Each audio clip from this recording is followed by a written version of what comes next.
like the detective, but like I didn't know what to do. I was gonna use like Wait a he minute. they, but I was like, bro, The you have so detective- many they them. Oh Like, shit! Was he the one that Ace had beef with? I think in the last one, yeah. Oh my god! Like, you guys I didn't even put that together. Yeah, I think like he was also gnome last time. He was also a dick last time. I didn't make him a huge dick. fucking dick. He was really short, Yeah, really autistic, and just in it for the love of the game. yeah. Not in it for the love of the game. He fucking that shit. I don't know if I'm gonna do that for him this time. You guys already got like an autistic person who's mean to you, so like several actually. Who is Ace? What are you talking about? What was the old campaign? Remember, like when we did it as Susan Why? and Jaya? Oh, Jaya was Ace yeah, you fucking were Harlow. Yeah. Because he wouldn't let me be Ace Ventura. Yeah. Be original. I don't know. Are we referencing one of our campaigns? No way. But not really. No. Alright, is everyone ready? No. You're out of focus. Okay. Now I am. There you Okay. Everyone's Sorry, I ready. was out of focus. Okay. I actually have a quick question for you. What is Solara's name spelled with an A or an E? An A. Okay, that's good to know. That's good to know. All right, well, if everybody's ready, we can go ahead and start right now. So, like, all the like main shit is right here. I think Kibi, you were first. You woke up first. You were British and tried to escape, which like didn't work 2 times. Met Kyle. I don't know if Kyle's gonna come back. I love giving fuck ass NPCs like white guy names. Yeah, real. You met Dr. Blake, who was a little like rough in your examination, and also figured out that you can't really feel pain that much anymore, which is crazy. You also learned, I think, that the red tiefling that you had like met up with, and who asked to find you after the concert, is working with this guy named Zephyr Darkhold, who is, from your memory, what used to be part of the cult that you were in when you were very, very small. I believe that happened. I believe that they were disbanded and like you were rescued when you were like 4 or 5, right? Yeah, I was pretty young. Yeah. So you don't remember much about him, but you knew that he like his face is recognizable. Oh my god. And yeah. So then Mel woke up. Y'all bantered back and forth, the butches of the butches. And I believe when Tally was looking at your tattoos, they said that they were from the runes, from a dead language from old Lunaria, which is just the federal lunar realms, like before the war, basically. And they've never seen it before on skin, so there's probably a lot of heavy magic going on, but like they can't read them because it's a dead language and they don't really know anyone who can. And then yeah, you all met Vogana, or Vagina, I guess, to you. Yeah, she is the like president, but like her official title is like the prime counselor of the United Realms. She like is like the head of state for the intergalactic government, basically. So like there's on this planet right here, they have like something that's very similar to the Senate, but it's just called the Council of 10,000, and it's like representatives from all the different realms, and then they come together, make laws and shit like that. And she's like the head of that council, basically. And then Io woke up. Or not woke up, I guess, but we went to Io's hospital room. You guys are all in different hospital rooms, but like basically on the same floor. You all have security outside of your doors because of the like weird arcane signature that's coming from your tattoo. You and Katya kind of talked a little bit about what's going to happen when Oscar finds out, your boss. And then you tried to prestidigitation it and nothing happened. And then you talked to Vogana. You met Rune and Kibo, his little guy. You made friends with Kibo, or at least you think so. And then yeah, you saw Rune again. No, I made friends with Kibo. Well, Kibo will be the judge of that.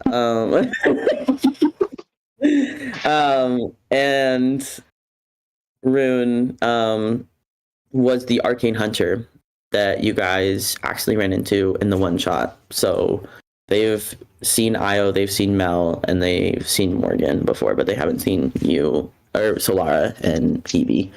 Dilf. So yeah. And then we stopped because Sam had to get dick. And then we For your information, we literally played video games and went to sleep. damn. So stop my Aw. No campaign reason. for not even dick. No, I was exhausted, dude. That's so fair. Yeah, it's okay. I will tell you guys, like, that's why I sent the message in the group chat anyway, but like usually the like sessions I run, like unless I tell you differently, you should probably expect them to be about 2.5 to 3 hours. So if that is something that like doesn't work for you that day for whatever reason, that's okay. But like let me know so that yeah, I can plan accordingly. That's but- good to know. Yeah, I try to like run like pretty beefy sessions just because we're not going to get through a lot anyway because you guys are who you are. And D&D just takes a long time anyway. Like that's why fucking Critical Role has like 5-hour episodes and like 2 things happen. But yeah, I would just like plan for that. And if that doesn't work for you that day, if you're too tired, I guess let me know and we can plan around it. Yeah, and now we're here. So we're gonna keep going down the order. And I think next on the order was my girl. Y'all know her. Y'all love her.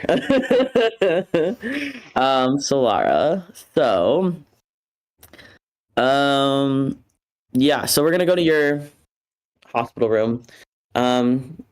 Very similar layout.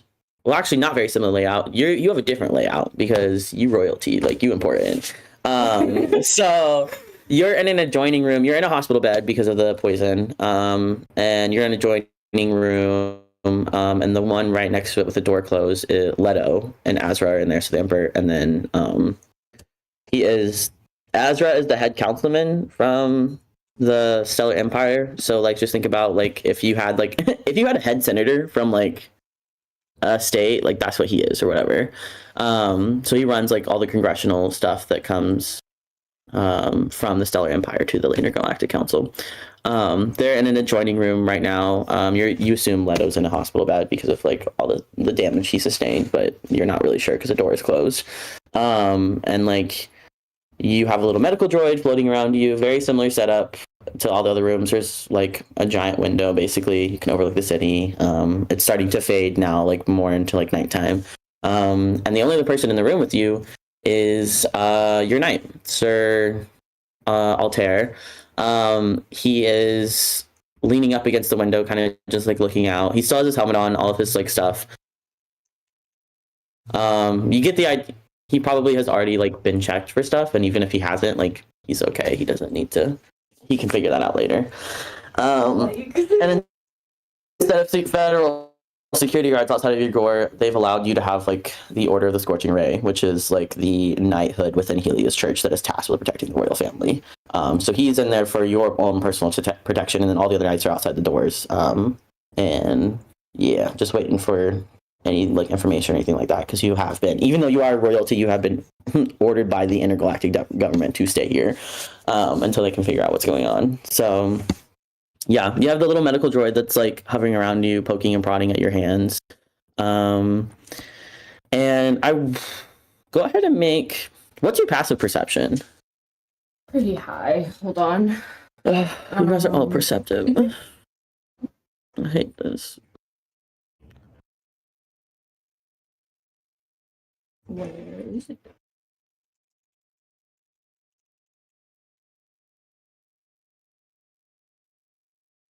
Well, I guess. I have a +5 on perception. I don't have it written down here, but I think passive perception is like the 12, and then you add like your perception. 17. I thought it was 10. 10 in perception. Oh, 10. Okay, 15. Damn. Okay. Michael, she's looking. She'd be paying attention. Okay. It's also my I spell. Okay. Considering that, I'm gonna up the DC then. I need a DC 17 perception check from you. Oh, okay. Well, that's annoying. I'm gonna go get water. Which dice should I use, guys? So Ooh. these are very like balanced. They are my Thea dice, just blue and pretty. These are my Atlas dice, and they can either be like I'm either rolling 18s or I'm rolling 2. So, what do we think? Ooh. I feel like Solara is more the like balanced, like Yeah. less all or nothing, more just like let's see what happens. Less big. I do not beat it. I would like to beat it though. That really sucks. I want to beat it. I really wanted to. I'll say even with your passive perception of a 15, you can hear Azra and Leto are like talking right now, and the tone is very terse. It's not necessarily out of like character for the two of them in their like conversations, but you notice that it's a little bit more terse than usual. But because you didn't beat the DC, I won't tell you anything that they're talking about. But they seem like they're arguing in there over something. Great. So old man yowling. My dads are fighting, and I just got blown up. Oh damn! Sorry. Yeah. So as that's happening, you can get the idea that it's like it feels like they're arguing or that. And like your knight is leaned up against the window, and but their like helmet is kind of like locked eyes on the door that's like adjoining your room. So seems like he's also trying to like listen in, but yeah. Yeah, little medical droid is doing stuff. You got that shit on your hands now. What do you want to do? Anything Solara, I guess, does do, or does she just sit quietly waiting? She's probably like licking her hands and just kind of like inspecting life. And like I don't know, assess how she feels. See if. I guess she's gonna ask the knight. She's gonna be like, do you know any more than I would in this moment?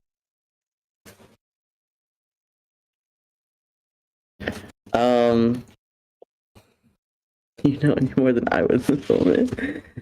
He does turn to you and he goes, well, that's a cryptic good morning. Can I ask what you mean, Your Grace?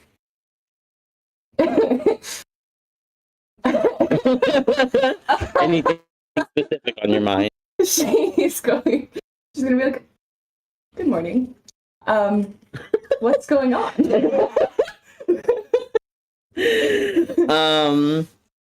He goes, oh, and also I will ask you guys too, you may not need to take like really like well-written notes like on like Solara and Morgan unless you want to, but I will ask you take really good notes for the end of the session. So there's going to be lots of more lore dump and shit like that.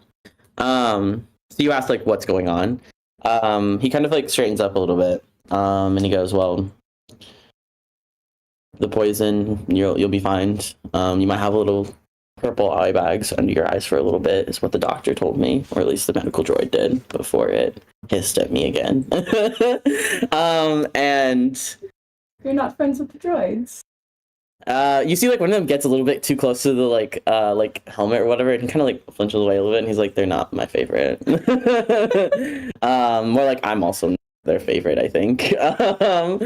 And he goes, His Majesty and His Excellency are in the room next door. His Majesty will probably make a full recovery. He is just a bit grumpy about it. I don't know if I'm allowed to say that. Permitted. And he does say, like, he kind of like lowers his head a little bit to you, and he goes, I am getting a little bit of their conversation in there, which is not typical between like a head councilman and like the like emperor of the empire. So I also don't know if I'm allowed to say anything about that. I don't think I'm allowed to say anything about personal relationships. July knows. Right? Yeah, you get like an inkling, like you're very perceptive. Something is going on between the two of them, like most of the time, but like I don't know if you have any specifics. She's just going to kind of smile and be like, "You are permitted, but only with me." He goes, Your Grace. They seem to be arguing about your mother. I didn't catch. Actually, let me roll something real quick. Let me see if he beat the perception check. Can I roll again? Do you want him to give you the like help option on that if you roll again? Because he just gave you that information. Because let me check. I actually have like a character sheet for him. Okay. Let me see what I don't his know. is.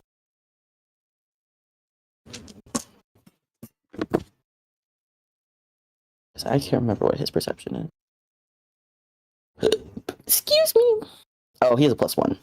So I'll allow you, if you want, I'll allow you to roll the perception again with his help after. And basically, like the help action, his help to you is like telling you that they're arguing about your mother. Please. Oh, that's so good. Modded 21.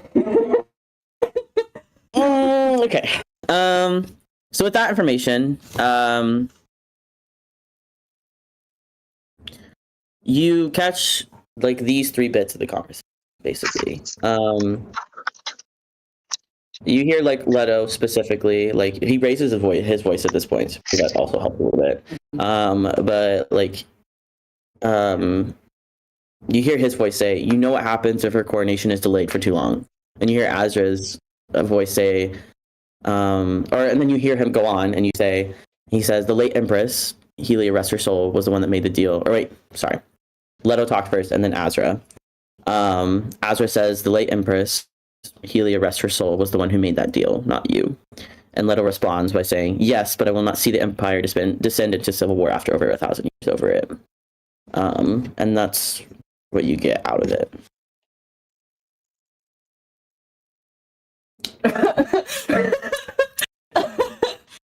Oh.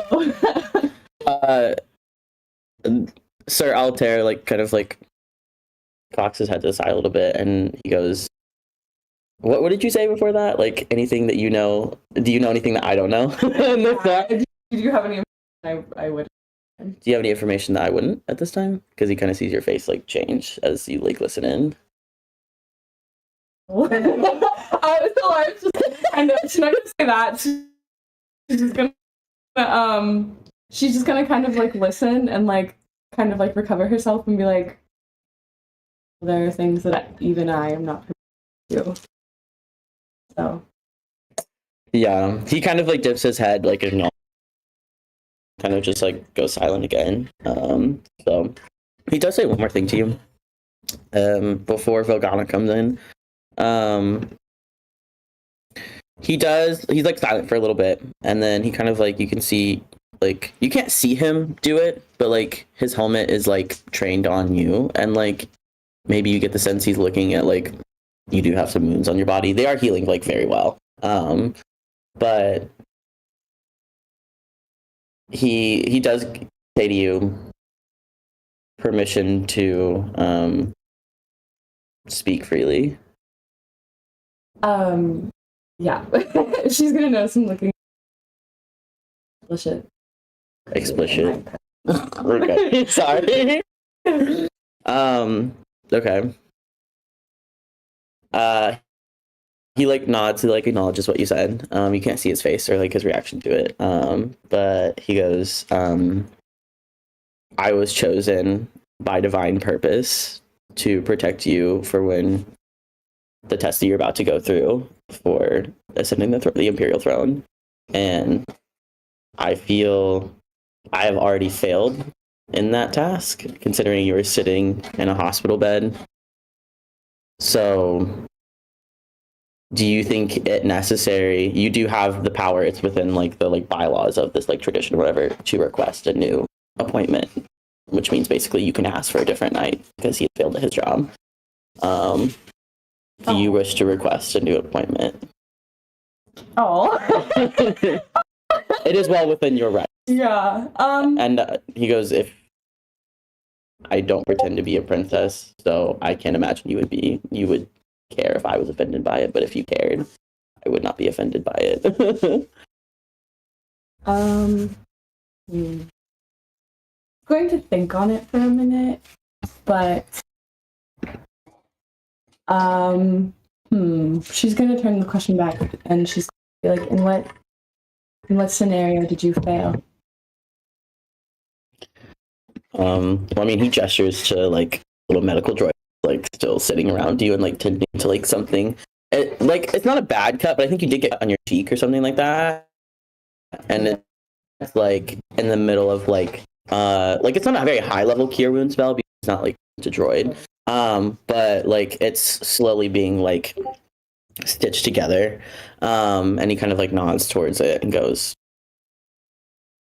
"You are laying poisoned, beaten by a robot." I would say that has not been my best performance. Considering it's also my first performance, you might be a little bit apprehensive. Okay. Yeah. So I was going to just kind of nod and say, well, failure would be my death, and I am still living. And unless you have foresight, there's no way you could have known that robots were to break and try to kill everyone. Comes with the job. She's going to say you are guarded with no small charge. If you are aware of that. I should like to see your confidence match the job.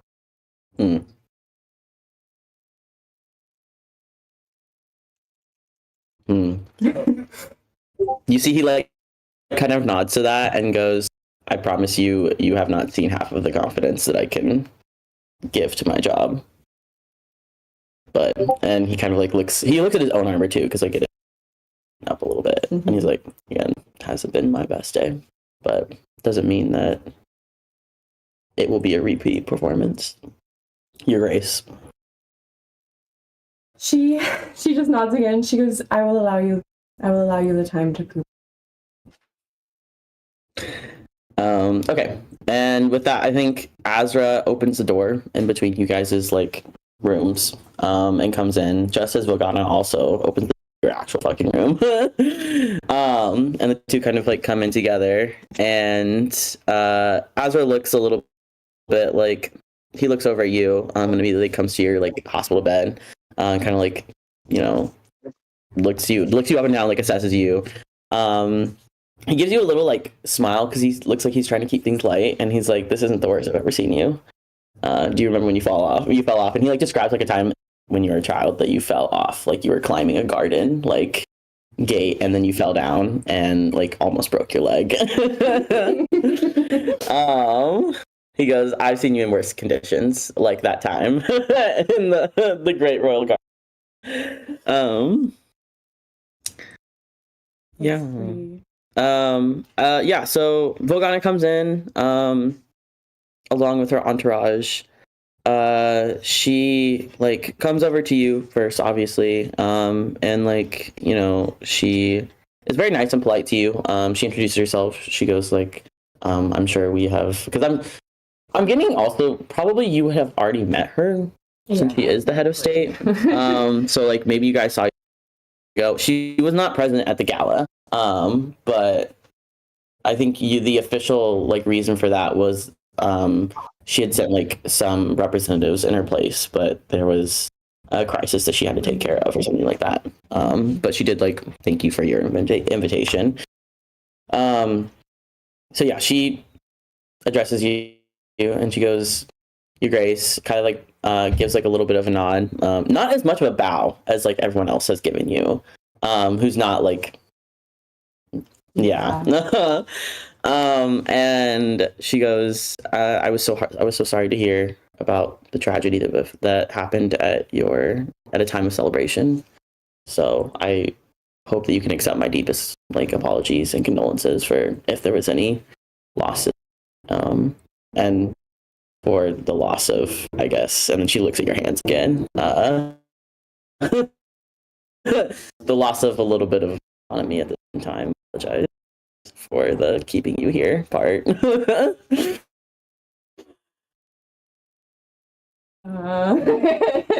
Lara's just going to kind of nod.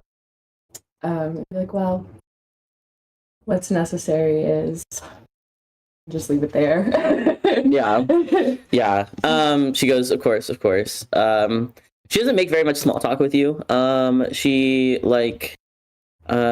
goes, this will be very quick. We're hoping to have tests done on your little friend. And she gestures to like the tattoos and stuff like that here very soon. So I will wait until those have been run. So before I give you any other information about it, it is like a magical anomaly, and she goes through kind of her spiel that she's given everyone else. And she shows you the pad with the red tiefling and goes, like, do you know this man? Did you interact with him at all? Your gala? I'm assuming not. Your schedule was public and is very. She kind of gets like a little like smile and goes. So she calls him Leto, not yeah. Right. Yeah. No, I've never seen. Okay. Yeah. I was like, yeah, I'm pretty sure you also didn't interact with him at all. She nods, and yeah, I think that's the extent of her questions that she asked you. And she turns back to Azra and starts speaking with him about logistics and things like that, about what's going to come next. The blue dragonborn comes in, and like is looking you over. She does take like your hand, but before, as she's about to like, she grabs your hand and it's like very rough, and you're not prepared for it. Your Sir Altair, like immediately, like the trident, like you hear it like thud and like roar to life, and like before she can like do anything else, like it's already like pointed at her hand. Wonderful. And she screams a little bit. So Lara's going to turn to Altair. Yeah, Sir Altair is his. Sir Altair. Yeah. And she's going to say, Eddie, thank you. He like nods to you, but his like helmet like keeps eye on like the dragonborn, and he goes. And then she's just going to like have a hand up, and she like takes it away. look at the dragonborn and say, "You must understand, I'm royalty. People approach me with," and then hold her hand out so that Yeah. the doctor may do their job. You see Vogana like gives her like a hard glare and goes, please keep in mind the presence that you are in, Dr. Blake. And like the doctor, like she looks like she's sucking a fat lemon. She did not like that. But she like nods a little bit and like is more gentle with you as she's like poking and prodding. You see, like, they kind of, I don't know if you've ever, like, really, like, if you've ever really described them, but yours specifically, like, there's a dead center in the middle of your palm, and then it comes up your arms, your forearms, and then just, like, the back of your arms as well. Mm-hmm. She presses down on, like, the center of your palm, and, like, that shit hurts really bad. And then she goes, interesting, and presses down on the other one. It hurts just badly. And it's kind of the same way that I was describing with like Io and stuff like that. It feels like that has more magic right there than like the parts where there's not as many like lines or circles. But yeah, and then make an insight check. on Vogana. And you can make an insight or a perception check on anyone. Kibo and Rune are there, but they're not Speaking. Yeah, they weren't speaking. Like the only people that they spoke to were Io, and that's because Io was friendly and came up and started speaking to them. But they've kind of been instructed to like, yeah. Okay. Okay, I'm trying to do.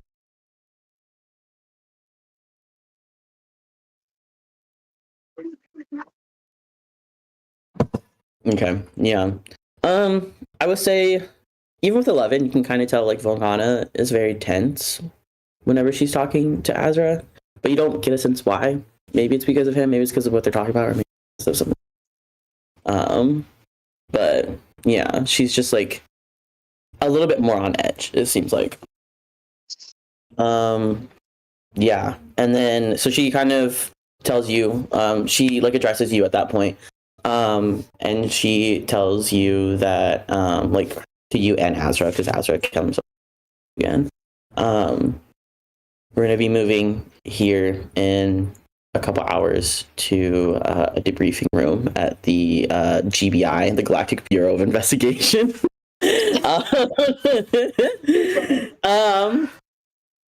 And she kind of like waves over to like the little gnome that's like next to her, kind of in like he's in like a little overcoat. He does look like a little cyberpunk detective. He's got like a little like pad that he's like doing stuff in. And he like she like gestures over to him and goes, Detective Nova is heading the case right now. And we are actively building what the evidence is and why this has happened. But she goes, rest assured, we will find who did this. And they will pay dear for what they have done. Because she says not only did they ruin one of the Empire's greatest traditions, but they also killed several of your guests and injured many, many more, and poisoned the next Empress. But she was like, to talk more freely about the actual details of this, we will have to go to a more secure location. So I just wanted to inform you of that before you are moved. And unfortunately, she like looks over at like Azra and then kind of like gestures towards the adjoining room where Leto is in. His Majesty and His Excellency will not be able to join you. So we will tell them as much as we can right now, but for now we are trying to keep the details very need to know. And right now you are the only person who needs to know because it is literally on your skin. She after she says that, she gives a little like bow again. And they all kind of like leave. Do you want to like talk to them or do anything before Entourage? Like, I don't feel like Solara really I was gonna say like gives a fuck. We're like people who are doing their job the time job around her, so she's just gonna kind of Yeah. accept that information. And then she's gonna be like, thank you for all that you know. Yeah. And thank you for sharing. Of course. And as she leaves, she closes the door behind her. Everybody follows after her. Azra like turns to you and goes, I'm glad to see that you're okay. He goes, I'm glad to see you're okay, little star, and kind of gives you like that little like name that he had for you when you were younger. And he goes, Your Majesty, and like rolls his eyes towards the like door. Is also very you were the first thing he asked about when he woke up, so he's also very happy to hear that you were okay. He's recovering well. He goes, well, depends on how you define well. He goes, yes, he will be okay. He sustained a lot of physical injuries, and there was the same poison that was injected into you was injected into him, so he's still feeling the effects of that. But he goes, Helia willing, he will make a full recovery.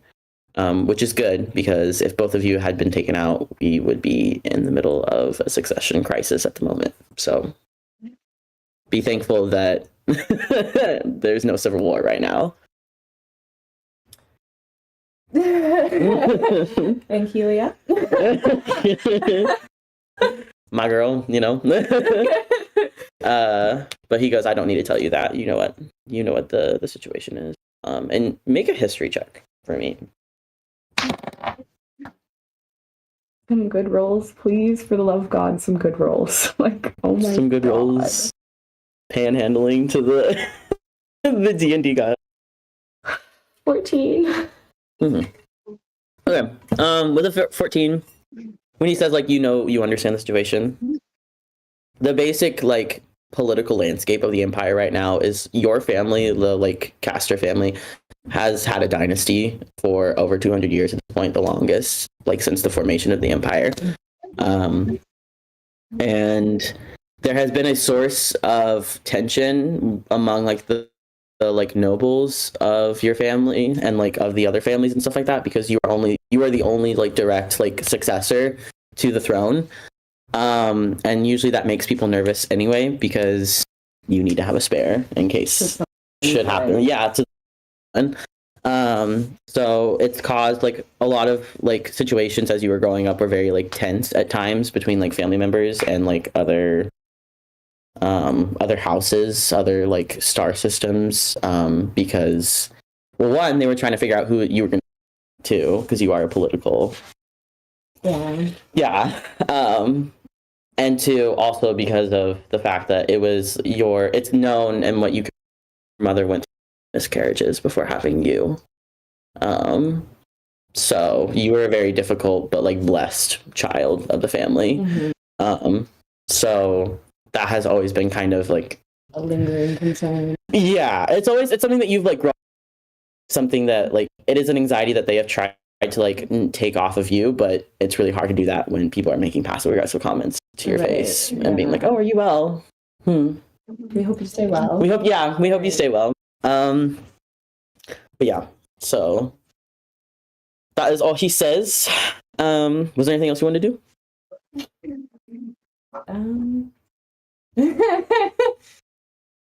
No. Yeah. I don't think so. You can get up in the hospital bed if you want, but if you don't think she's gonna do that. Yeah, she might, can I peek through the door? Yeah, you can be sure. Okay, I want to check. I got him. He looks like he is like very lightly sleeping. You could probably wake him up. Like if you came into the room fully, you could probably wake him up. But right now he's kind of like dozing off. Yeah, she's not going to like rest, but she's like deliver a quick prayer and then like. And then like yeah. Make another perception check for me. Yippee! 17. Well, 17. I would say like the end of the prayer, you do see like you almost miss it, but you almost see like the end of his like mouth like kind of like curl upwards and a smile. Yeah. All right. Yippee. Okay. Last but not least, my boy, my girl, my they them, Morgan, whatever the fuck you are. Yeah. Would Morgan care? Like, what does Morgan want to be called? Like, my boy, my girl, or do they not give a fuck? I don't think they give a fuck. I mean, they're not gonna introduce themselves as like a man or a woman or even really non-binary. They just don't like androgyny to the max.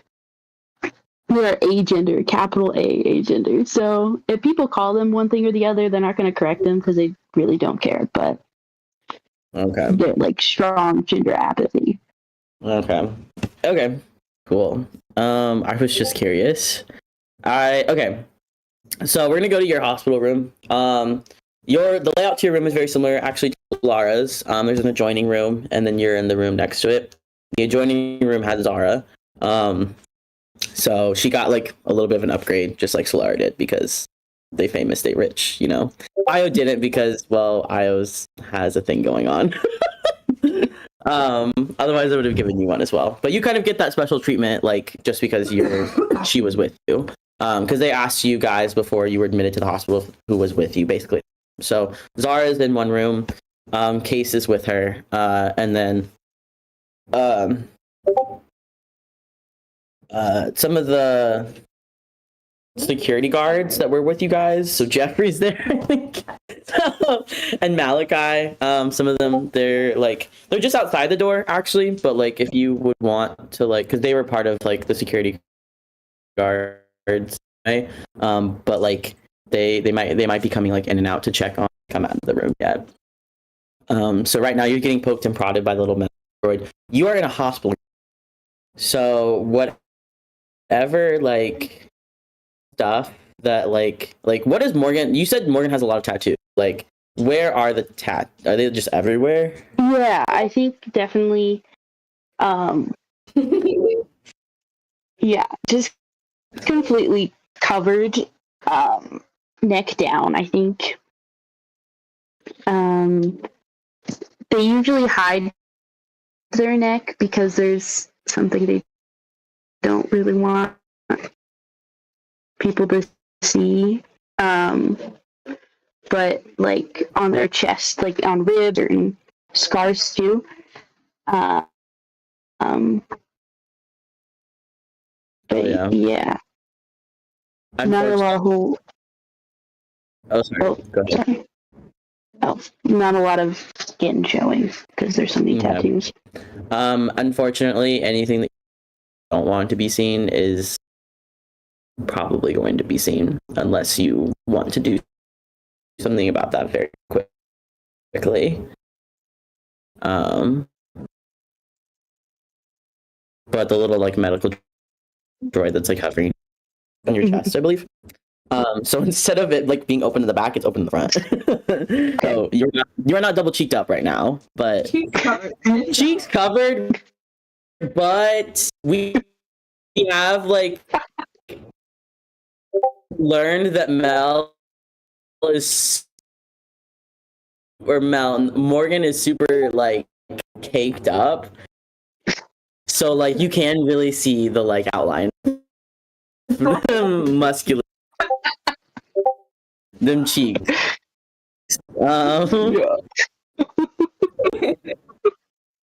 So I think we even decided, I don't know if you guys were there. We decided that if there's stealth checks, I'm gonna need a cheek check from Morgan. So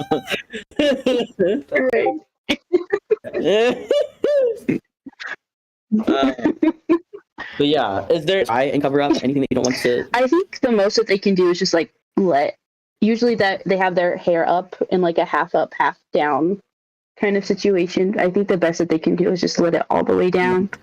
So hair's coming down to their shoulders. They're looking kind of forward and down most of the time, still keeping a good eye on the room, but trying to keep their neck covered without drawing attention to it. Yeah, so Case, you're in the middle of getting poked and prodded by this little droid, and Case comes through the door of the adjoining room and closes the door and comes over to you and it kind of like assesses you a little bit, notices the new is the tattoo like, were there tattoos like under it, like were there tattoos there before?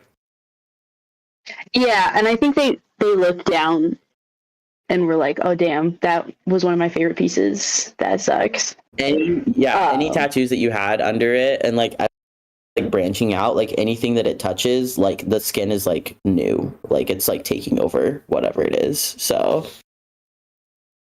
yeah, it doesn't even like look like a cover up. It's just no, like it's been there the whole time. So like anything that like specifically like in the middle of your chest or like it kind of point, like that is the only tattoo that's there. Like any like in any of the lines or whatever, like they might go like in the middle of your like pieces or whatever. There's like a little like line of like pure new skin around it, so it's like in around the other tattoos that you had there. Yeah. Unfortunately, how the tattoo that you don't, the piece that you don't want people to see on your neck, how far does that extend?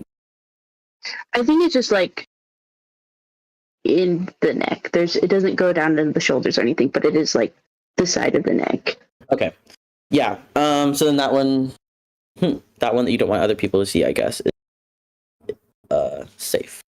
Yeah, so Case comes over. kind of like looks you up and down, and goes like, I thought you had more, to be honest, right there. Because you guys have all like changed together in like a locker room or whatever. So like he's like they you've all seen each other a little bit naked. Yeah. um yeah. But he like says like, I distinctly remember there was that really cool, and he describes like whatever piece that you had on what Morgan's chest. What do you think it would be? Excellent question.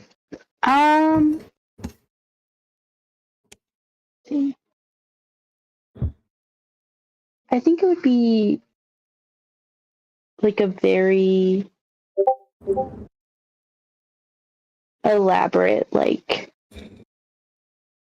lizard. I think like some kind of creature that has a lot of detail, kind of like an old school vibe to it, old school tattoo vibe, where it's kind of angry but kind of fierce. Like a dark red lizard, I think. Nice. Yeah. He goes. They go. I miss lizard. Honestly, I feel like this one's worse. And he goes, not that.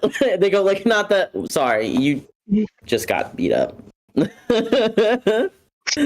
I guess not really. They do like kind of look over you and like look like you've. Yeah. Morgan didn't get hit once. Oh my god. Okay, yeah. Well, the medical grade is really just focusing on the tattoo then. Gotcha. Yeah, but they do go, you did a hell of a job. So Zara is also very impressed. She's just a little bit not ready to speak to people right now. Understood. She's doing all right though.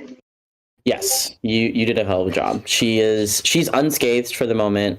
She's just having a hard time with what happened. So, yeah, he kind of leaves it at that. Her like wounds aren't really like physical.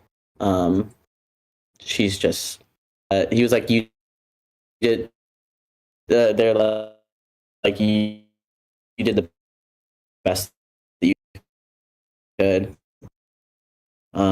And honestly, super high on the job. Because I think like when you guys first came in, like you weren't really like you were kind of out of it. Morgan's not like a very like yeah. They're very, very awkward, and I think they like stepped out of the room once to take a pee. But yeah, it didn't seem very invested. Yeah, you went to go talk to the red tiefling. Mm-hmm. Yeah. So, yeah. Go ahead. I think they just nod. Like, yeah, when it counts. Where I need to be. So. Yeah. They go like, yeah, and I want to extend like my own personal like thank you to you. Make an insight check. I don't think insight's very good. No, I don't think it is either. That roll does not help, like, at all. Yeah,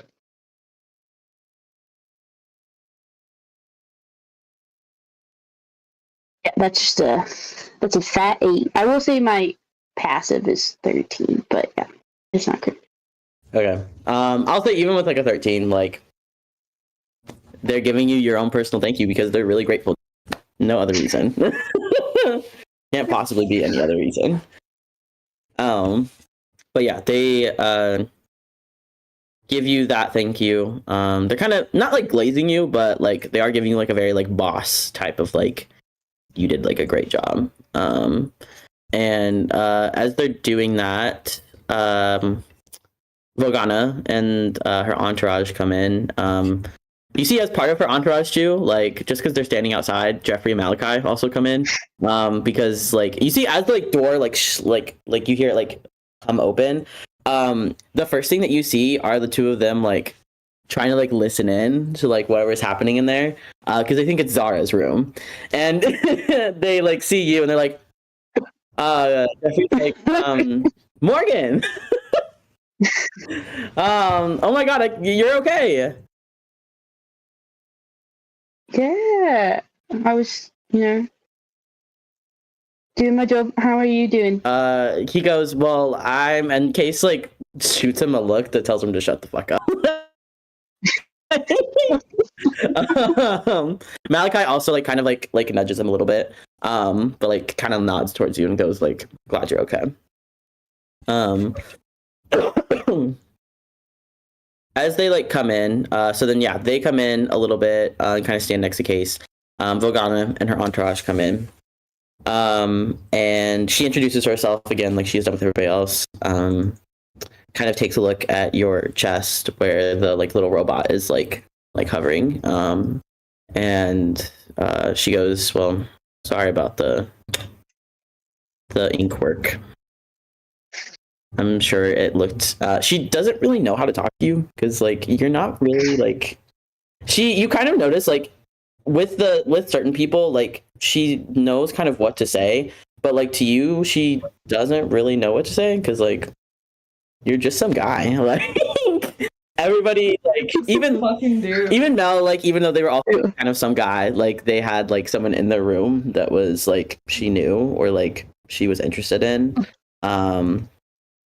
But like with you, she is like talking to you a little bit, but it's more of like than like comforting you or anything. But she introduces herself and goes, Case here told me you did a hell of a job and that you were here as security for Zara. Is that correct?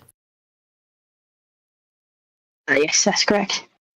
She nods, and she goes, okay, so we're gonna have a quick look at your new art or your new work on your chest. Dr. Blake here is gonna do the examination, and she turns towards the Dragonborn. Make a perception check.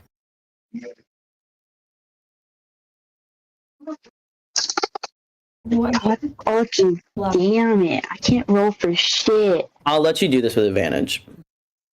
Okay. Okay, that's much better. Modded 20. Oh. She introduces Dr. Blake and she moves out of the way.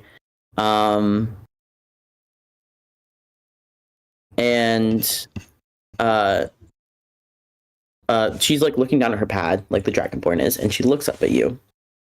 And she stares for the longest time. And her like eyes kind of like narrow a little bit. And she approaches you like business professional, like everything normal. And as she like comes over to you, she pushes the like medical droid out of the way. Just kind of like with the same like intensity that she's kind of done with everybody else. But as she's poking and prodding at the like tattoo, she kind of like looks up at you and goes, were there any other arcane tattoos that you have on you? And she goes, it's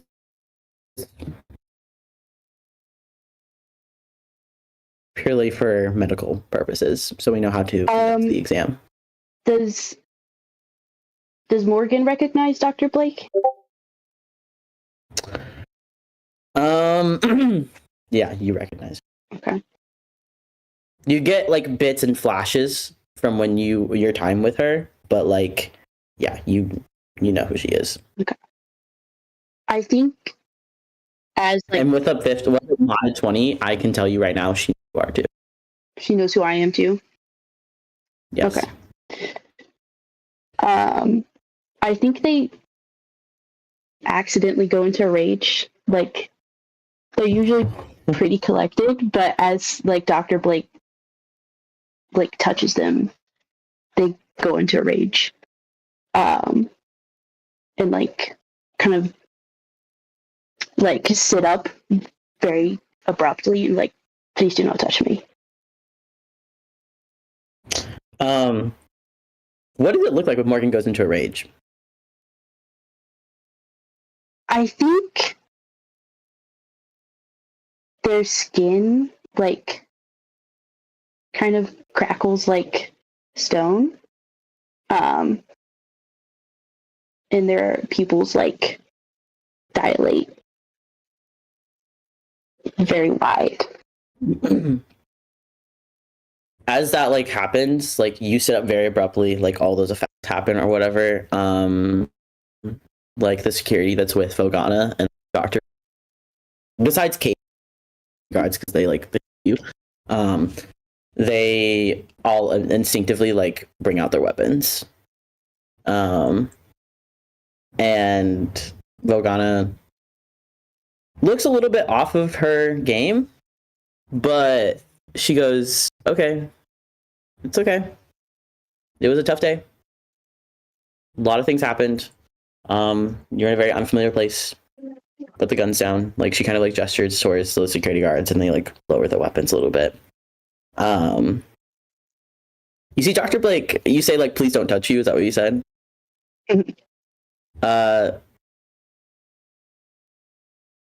She like smiles a little bit, but like nods and like follows your request and doesn't touch you anymore. However, before she stops doing that, she does like in a very like swift motion. I want you to make an acrobatics check. I'm gonna have you make an unopposed acrobatics check, I guess. Fuck me. That's just a 14. Okay. I'll tell you right now, I rolled a 5. So, Oh, damn. yeah, she goes to like move your hair out of the way very quickly, and like you grab like her hand, because she's trying to like get a better look at the like whatever's on your neck. I think they like squeeze the wrist just a little bit, not to hurt, but to like go strike instead. And they say, I told you, do not touch me. And they let go. Yeah, you let her go. She like takes her hand from you, like in a very like she's mad at you type of way, and like kind of like sticks her nose like up a little bit, and she goes, "I asked you if you had any arcane tattoos of arcane nature for the medical exam. You don't have any." What does this have to do with the attack? Oh my God, Spud. Sorry. Vogana steps in at that point, and she goes, "We're trying to pinpoint the arcane signature on all of you guys' body that's coming from the tattoo." So she's like, "That's for our information. What we are doing right now is we're running preliminary tests to understand what kind of you at this moment. That's why you've been sequestered away in the hospital beds, in the hospital rooms, I guess, with any of your entourage, because we don't know the effects yet. We don't even really know. I'll tell you right now, we don't even really know, like, what the magical origin of the thing on your chest is. It could kill you. It could explode right now. I can't tell you. But Dr. Blake," and she like nods towards the doctor, needs that information so that make sure that we are actively understanding what's happening to you. Because she goes, "As you're about to find out, you weren't the only one who had one of these."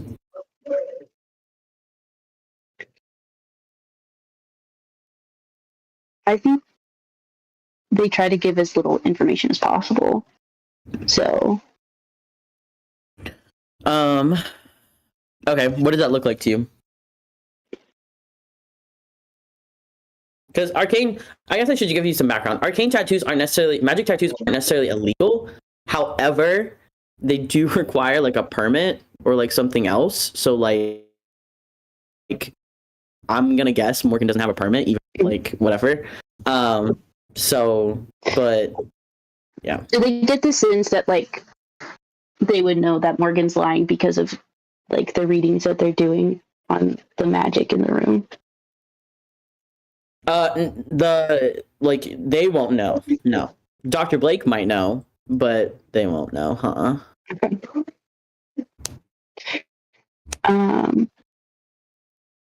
I think they just say, I don't have any tattoos that would impede the investigation. Make a deception check for me.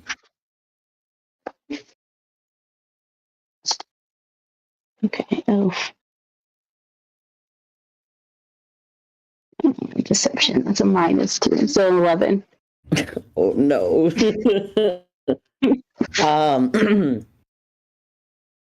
They take your word for it. But you see Vilgana's temple twitches a little bit. You don't really know what that means, but at least you don't specifically. But it's a pretty safe bet that she can tell you you're lying. But they don't. If Morgan doesn't know that, and also they don't really say anything more, they kind of take your word for it. You see, like, also, like, give me a perception check between, because Dr. Blake at that point also, like, kind of, like, looks at Vilgana. There's, like, something that happens. Perception or insight, I guess you can do. That's a nat 20. What the fuck? I'll go insight. Okay. Crazy. You go with insight? Yeah. Nat 20. Man, okay. Dr. Blake, like, looks at Vilgana and, like, gives, like, a little, like, just a very, very slight nod. It's like anyone else, it's more of, like, a, like, oh, like, that's my superior. I'm telling her, like, I will follow her orders. To you, like, she's, like, transferring information. She goes, like, she's telling Vilgana, basically, that you are lying. There is something else that's on there, but, yeah. So Vilgana, like, knew you were lying probably before this, but now she definitely knows because Dr. Blake just told her. Yeah. So the little medical droid, like, is still kind of, like, comes back over and is, like, hovering over you and touching all the different places, just to make sure. And so as it's doing that,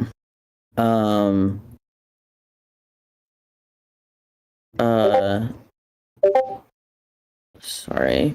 Vilgana takes out the pad that she's been doing with, like, everybody else, and she shows, like, the picture of the red tiefling. And she goes, you know, did you interact with this person? Did you see this person while at the gala? It would really help in our investigation. He's a person.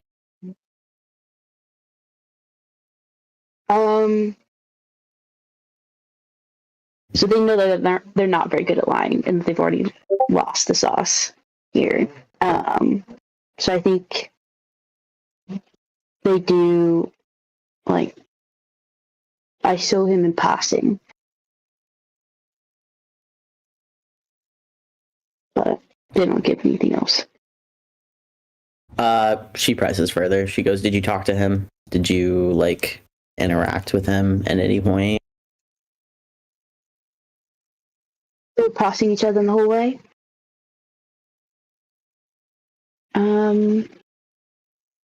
Just a friendly greeting. That's all. Have you friendly? She goes, so you haven't had, like, any interaction with him before this?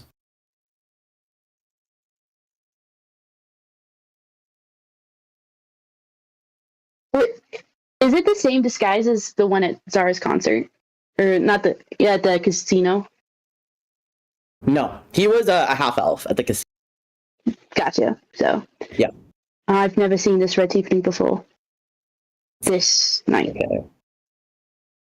All right. I was like, if you can make it work, I won't have you make a deception check. So I won't have you make a deception check on that.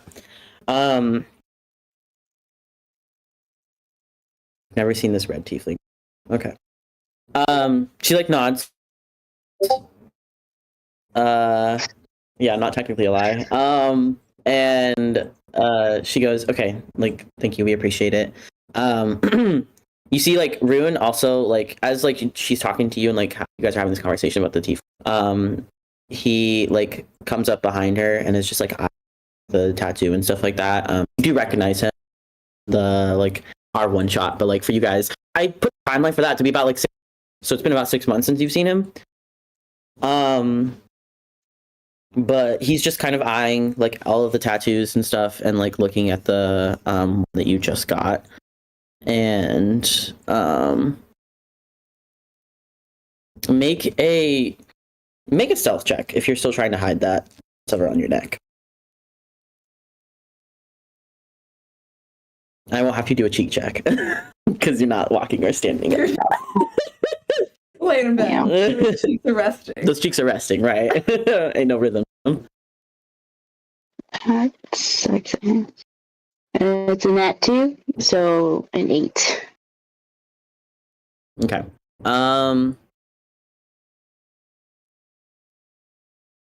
When you like lean back a little bit, the hair kind of like comes unknowingly back. So you do like they do get a glimpse of whatever's on your neck before I think maybe like maybe you feel it and try to like put it back. I don't know what Morgan would do.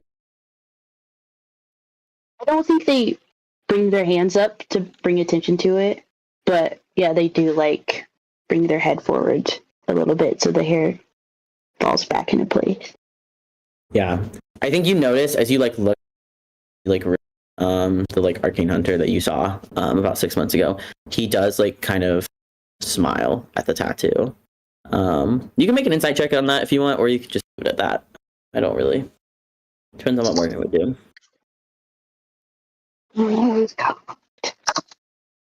Okay.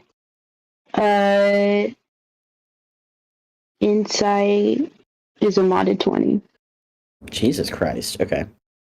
His smile, like unlike Dr. Blake, it's just more of like amusement. He like something's funny to him, but like he's not like being mean or like it's a little smirk like she was doing. Dr. Blake is still eyeing you. Her eyes like won't leave you at all. Openly staring. Oh, yeah, you can. Here you go. But she doesn't say anything else to you. She doesn't move like anything like that. But you do see with the like, since they're all kind of around you, she probably did get a hint of the mark. So yeah, they kind of finish their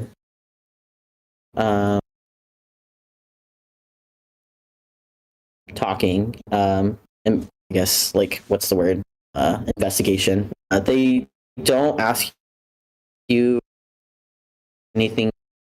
They just ask doing there and stuff like that. I'm sure you give like good answers.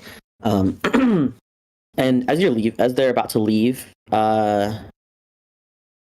Vogana kind of like she makes a very passing comment to you because like I don't know, is there any part of the like still on you on the chest? Sorry, you cut out a little bit. Any part of what? Is there any part of the, like the lizard tattoo that's still on your chest, or do you think like the like new tattoo is so big that it covers it up? I bet the lizard was pretty big, so I think like the tail still kind of like curls around their ribs. Okay. She kind of like looks at it and goes, "That must have been some piece." My daughter really likes lizards too. She likes anything that's like very. She kind of does the thing like moms do, where she's trying not to. She's trying to like tell you something about her like kid being like, I don't know, like giving too much away because like you don't know the kid, so you're the best kid. But she goes, she likes anything that like is very like reptilian. And she likes things that are like reptiles. And whenever she says reptiles, like she kind of emphasizes that. And yeah, you can look into that, but you don't have to want to. Gotcha. Yeah, I think they've done quite a lot of introspection or extrospection. I think they'd like this interaction to be over. Yeah, it's not been a great day for you.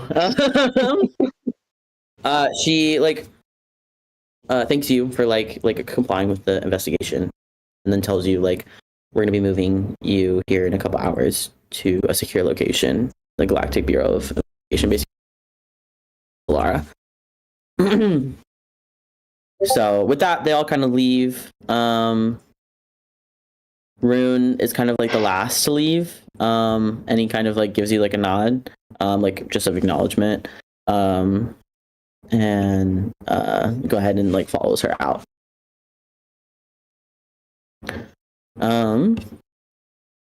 Yeah. So as they all leave, a couple minutes go by, and Zara she comes in, and you're still like half naked. So like I don't know how Morgan feels about being half naked in front of like the client or their boss or whatever. I guess you've already been half naked.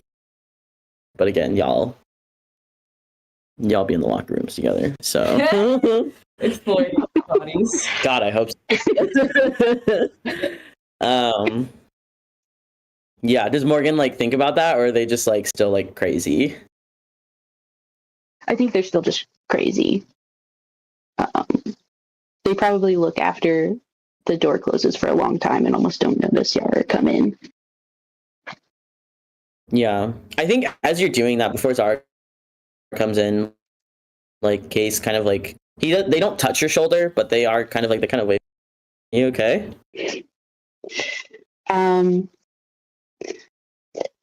They like clear their throat and kind of like mentally shake it off and be like, yeah, just reckoning with the past. All good though, so. They kind of like nod at that, and they like smile a little bit, and they go, "Vague, I like it." And as you guys are kind of like talking, like you chat about that, Zara comes in. Case looks towards the door immediately, and kind of like rushes over to her side. Asks her like, "Okay, to be standing up, like, do you feel well?" I'm just kind of like checking her over, and she like nods. It doesn't really to him, but she does come over to you. And she like as she comes to you, she just tells you just wanted to personally have had excellent service today, the last time that we hired. So I'm sorry for the fuck out. There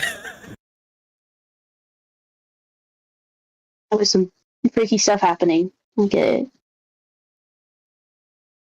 We're fine now though, so.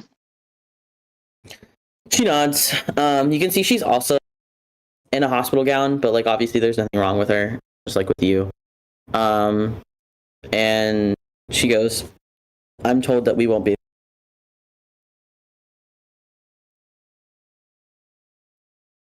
You guys Sorry. hear? Huh? You cut out really bad. Okay. What was the last thing you heard? I'm told.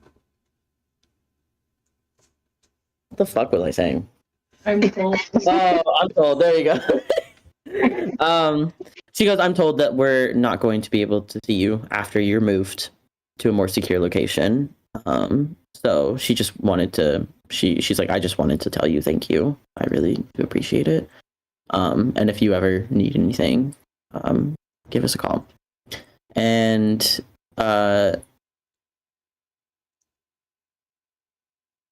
Make no, Morgan's I think done. Yeah, she just goes, "Give us a call if you ever need anything." And it does seem a little bit weird that she goes, "If you ever need anything," not "if we'll hire you again." But I think maybe at this point you don't really give a fuck. Yeah, they're stressed out. They might reflect on that later, but right now it's not computing. Yeah. As Zara turns to leave, you see the like remnant again that you saw when you were in the room on her back, just from the hospital gown. This time you can see it a little bit more, but as she like turns around, like Kate kind of like helps her like hold it together, hold the gown together. And you see like the like what you saw earlier, like the jagged like dark skin or whatever. It extends and gets like way worse as it goes down. So it doesn't look anything like your tattoo. I think the last time I mentioned it, I said it like looked more like a lightning shock or something like that, like very chaotic, very random. But it doesn't look good. It's kind of crazy that she didn't get injured because you would think that's an injury, but yeah. Gotcha.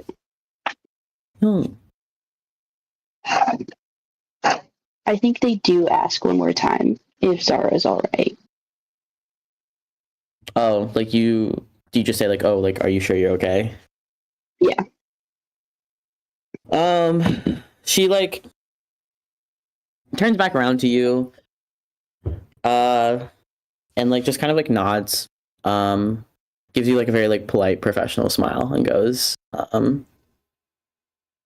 it was a long day, and I was looking forward to, singing for everybody, so just a little bit sad about that. Let me roll something for her real quick. Yeah. That's where she leaves it.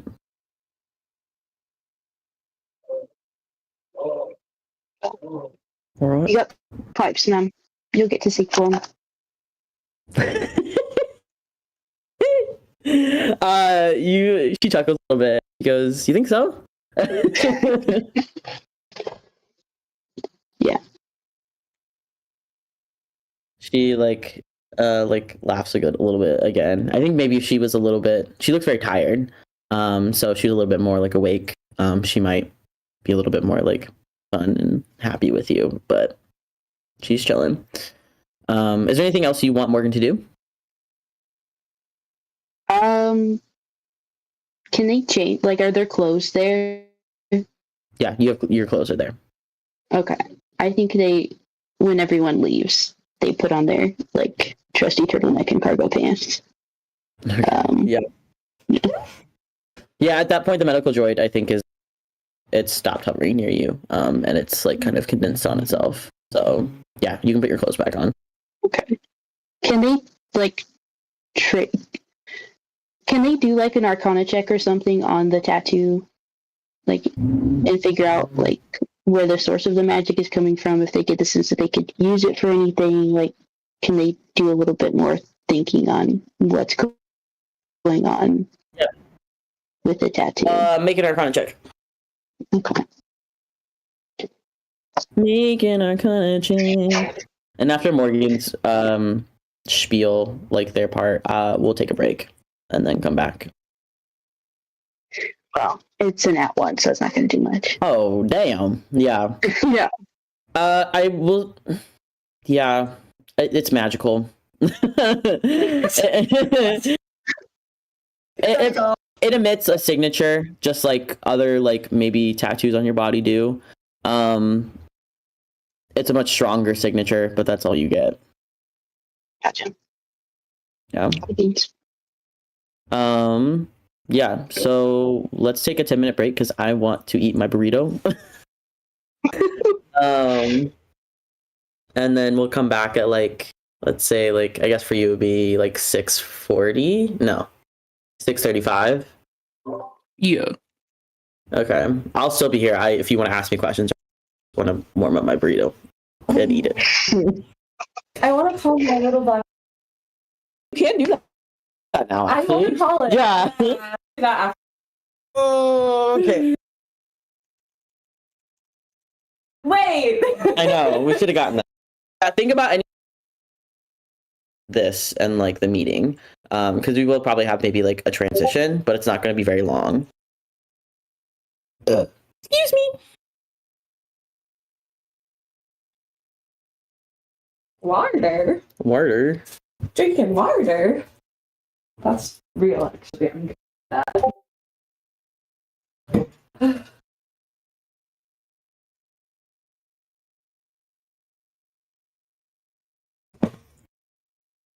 DM, What's up? I have a question for you. Is there magical detection systems in the hospital? Yes. Great. Yeah, I thought about that after you I'm tried to gonna use like predictive. check into it, like why curious if there's like signals blocking magic in the hospital or if it's just like magic detection. At the time, I wasn't thinking about it, to be honest. But I did think of maybe the reason that it didn't go off, because like the tracking systems wouldn't have gone off. Like there would have been an alarm. Yeah. So I think maybe the reason that they didn't is because it came from the ring, because you said that that was what you casted with. Yeah. And the ring has like a registered like Like a code thingy. yeah. So like you did magic in a registered way. So it wouldn't, the same way that they were like doing like Eric's heal in the hospital and it doesn't go off. That was kind of what was going on. Okay, so it was the magic went off. It's just it didn't affect the tattoo. It's not like it was like blocked by the hospital system or whatever. Yeah, wasn't blocked by the hospital system. No. Cool. Okay. Yeah, I'm guessing. Like I think the way that I'm gonna like interpret, or at least the way that I'm gonna play out these things, is like if you have something that's like registered, like the ring or something like that. Yeah. Nothing's gonna happen. Because like they have a record of what you did, so they can just go and look at it. And then also because like there's I think probably like a specific code associated with it that's like it goes through a system, and it's like if it finds your like registration, like the paperwork, then it like lets it go. Okay. Cool. Yeah, for most places, like maybe there might be certain places where like even registered like things won't be able to do that, but I think in the hospital it's okay. Okay. And to confirm with Io's magic, are all my cantrip spells from the rings? Because I know with the other like spell levels we talked about, like one slot of my spells comes from me, and then like the rest of those come from like are registered through the ring. Yeah. Mostly I want to know if I can cast a mess. I want to know if I can cast a message cantrip using the ring, basically. Because my three cantrips are the Prestidigitation, Message, and Mage Hand. I feel like Mage Hand would make sense to be an IO spell. Yeah. But I'm curious if we could have Message and Prestidigitation be registered. Yeah. I'll allow it. However, you are moving to a place that maybe that might not fly. So Heard. I guess That's okay. Mind. Yeah. That's fine. I want to launch it off before I leave the hospital anyways, if possible. Okay. But, I will still need, because we were like talking about it now, just because I didn't think about it, then you're fine, but like I will still need a stealth check from you. That's fine. Okay. Yeah, that's cool. Yippee. Yippee. How's it? Well, I guess nobody else is here but you. How's it going? Oh my god, Sick yippee. nasty. Oh my god. Jaya Roku City. Welcome. I am here. Hi. Hello. I love your beautiful face. I'm at my parents' house again. Helen. Yes.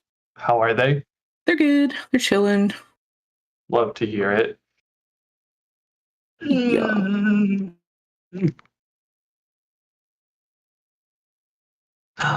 Will you let me cut your nails since you're being so baby? I don't know. That sounds like a big ask. I just gotta get his back ones.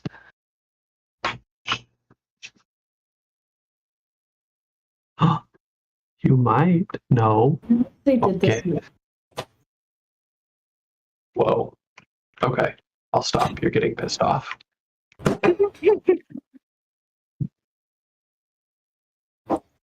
Sounds about right.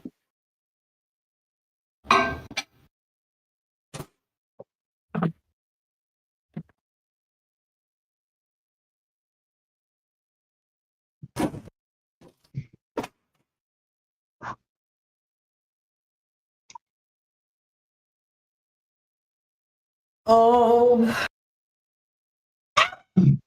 Ah. Okay.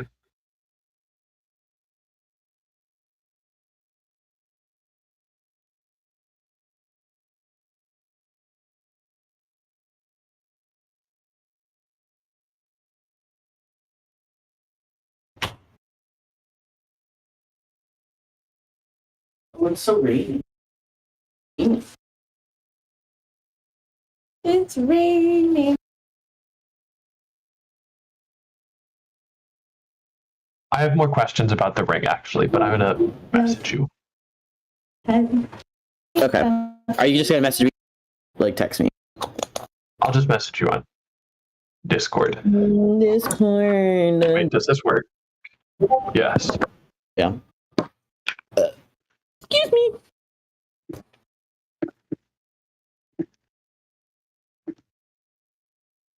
Can you guys still hear? Can you guys still hear me? Okay. Okay. Can you hear me if I'm like over here? Hello, hello, hello. Yeah, I think so. What the fuck was it cutting out then? That's weird. Oh, excuse me.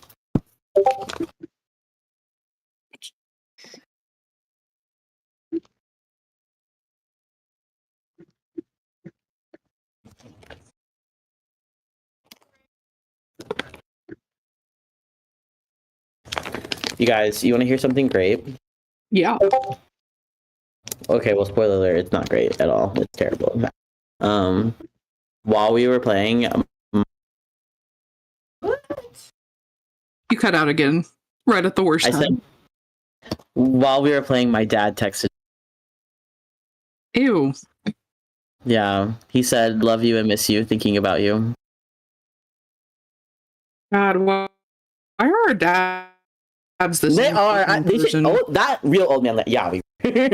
A toxic old man Yowie. Yuck.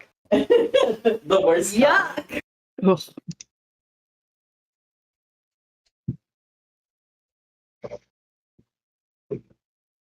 My ears.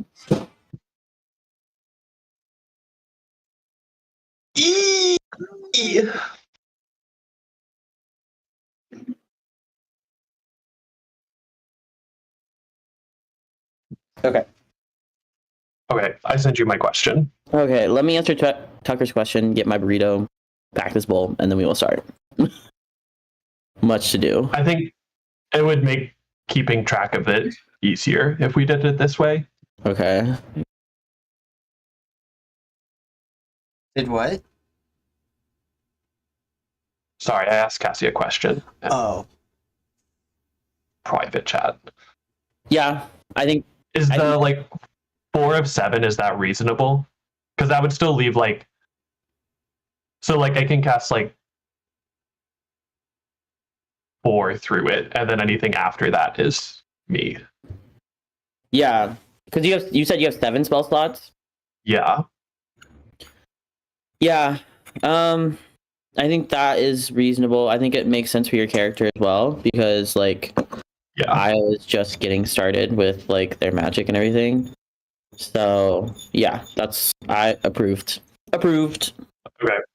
Do you want the cantrips to count towards that as well? Like the 4?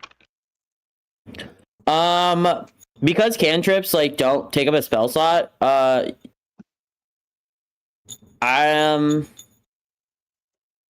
yeah, I would like them to count. They'll have to have their own count.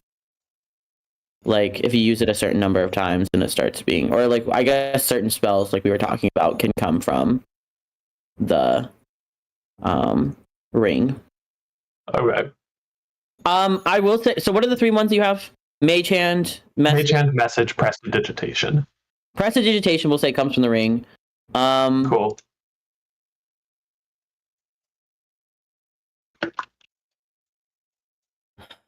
Let me have it. Let me have it. I'll let the dice decide. Roll like like 1 or 2 or something. Like Oh God, I roll a d fucked this up. roll a d4 on a 1 and a 3. You can have message on 2 and 4. You can have the other one. Okay, hold on. 2 and 4 mage hand. 1 and 3 message.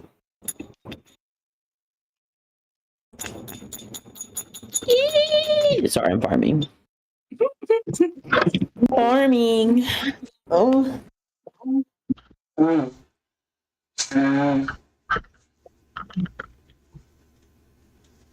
Wait, so you wanted me to roll a d4 and what?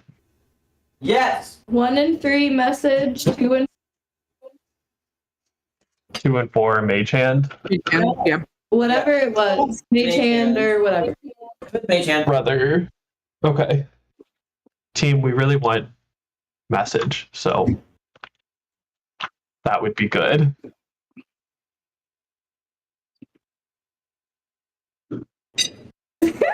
This tweet is I got a 2. scandalous. Yay. So 2 Wait. message. No, 2 was mage hand. I'm sorry. Ah, do with mage I hand. just, fuck I just me, like that's number fine. 2. I'm sorry, Pookie. No, that's okay. I wanted to do that originally, but I was like, I feel like that's too mean. So let me have them roll. Yeah, that's okay. It's Um, for the best. Okay, so then going forward, anytime that you do prestidigitation or mage hand, that's on the ring, it's registered. You have those 4 spell slots; those are registered. Yeah. And then anything else beyond that, including message, I said what? Survival check? Yeah, DC 15 survival check to do it, and then stealth check to not get detected, or is it just like any spell automatically gets detected? I think that was the stealth. I thought we did I thought it was a DC 15 stealth check to actually do it and not detect it. Yeah, Excuse me. but we also established before if I'm casting the spells, like the spells from IO themselves, Oh, you have I to. have to make a survival check to do that as well. Did we decide what happens if you fail it? I don't think so. I'd assume it's just like the spell doesn't work, I would assume or that you can. like there's like a backlash or something onto you. Yeah, That's a lot of mechanics. I don't know. I don't know. Yeah, we'll do the survival check and then the stealth check too. How about Okay. this? We'll do both of those checks. You can roll them. I'll let you pick which number goes to which. Okay. So if it's a moment that you really need stealth, I'll let you do that. If it's a moment that you really need like to not die or some shit like that, I will let you do that. Right. Cool. And I'm just gonna have you I want you to tell me how that happens, how you do that. Cool.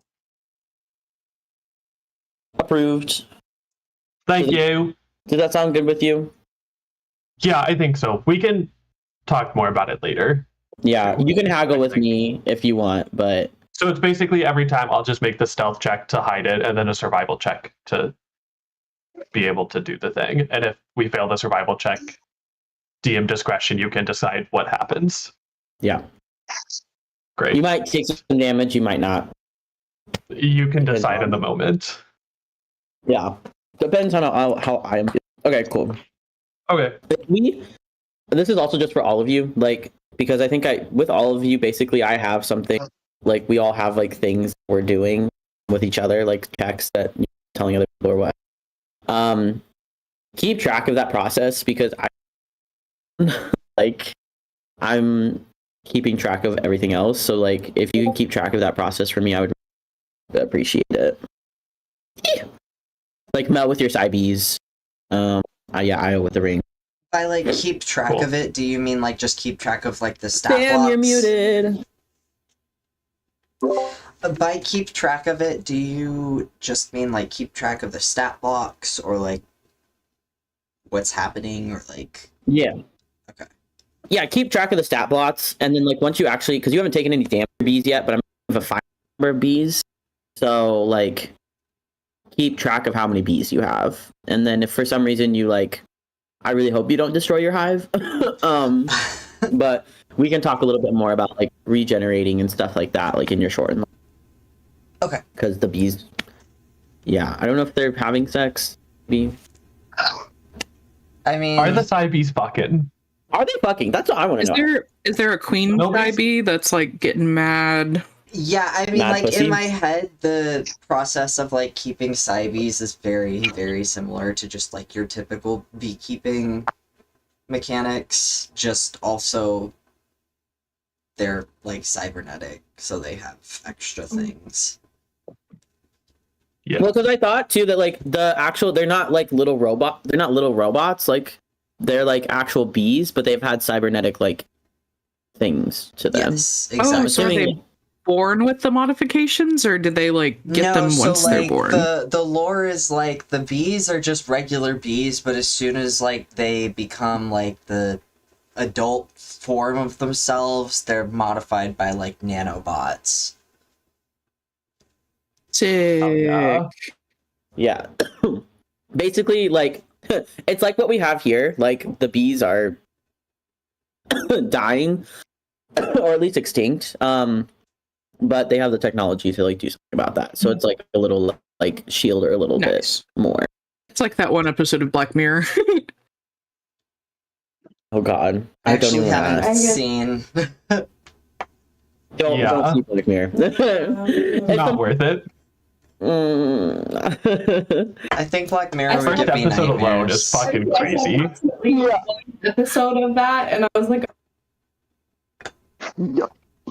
I'll be right back. I just realized I accidentally left the weed in the living room. Okay. Oh my Tragic. god. Once Sam is back, we will start. Hell yeah. How am I doing so far, guys? Any questions, comments, Perfect. concerns, threats? Okay. Rats. 7th grade teacher used to ask that, like math teacher. She'd be like, questions, comments, concerns, threats? No. And I've just taken that I from had her. a teacher that asked that as well. That's really funny. Yeah. I thought it was 7th grade me thought that shit was so Yeah. funny. Yeah, he would either say threats or curses because it was more like.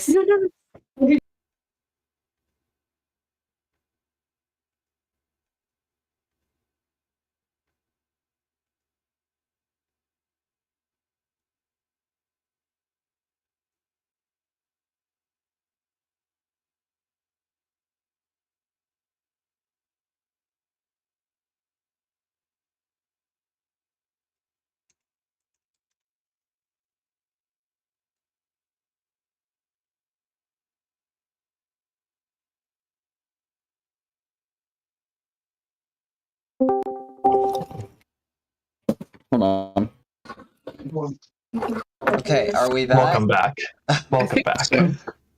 Great. Oh, I guess I was going to use the Yuliop. Our internet has been a crock of shit for months. Sorry. Yeah. You're That's good, okay. Dusty. Yeah. Before we go to the GIB, can I just try to do a message cantrip to Mel? Don't you need to see the person to do message? You can cast it through solid objects if familiar with target. It can go through 1 foot of stone, 1 inch of metal, any lead, 3 feet of wood blocks. Can wind around corners and openings, and it's a range of 120 feet. How do you know that Mel is there? They asked them about Mel whenever they were like interrogating them. Yes, I will allow you to do that. Oh my god, great. But that's gonna trigger the stealth check and the survival check. Yeah. Okay, go ahead. Okay. For the survival check, 22. Okay, nothing bad happens. Oh, do we take floor rolls? It's kind of Yeah. cocked on the carpet, so I take floor rolls, not cocked rolls. okay. It's like sitting like cocked on the carpet. Can I re-roll that? Is that okay? Mm-hmm. Great. Oh my god. No cock. And then Oh. for the stealth check is 14.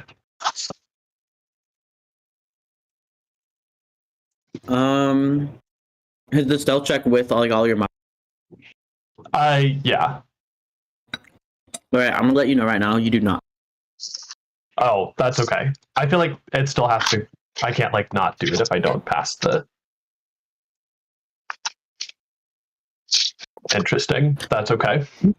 No, so the survival check, like, okay, you already put it in, so like we'll say that that's your survival, that's your stealth. Yeah. But in the future, if you move them like to the survival, it could be that you don't cast it. It could be that you cast it and you take damage. Like it was too much for you. I see. So can I switch them, or is it too late to do that then? because you didn't know, I'll let you split them.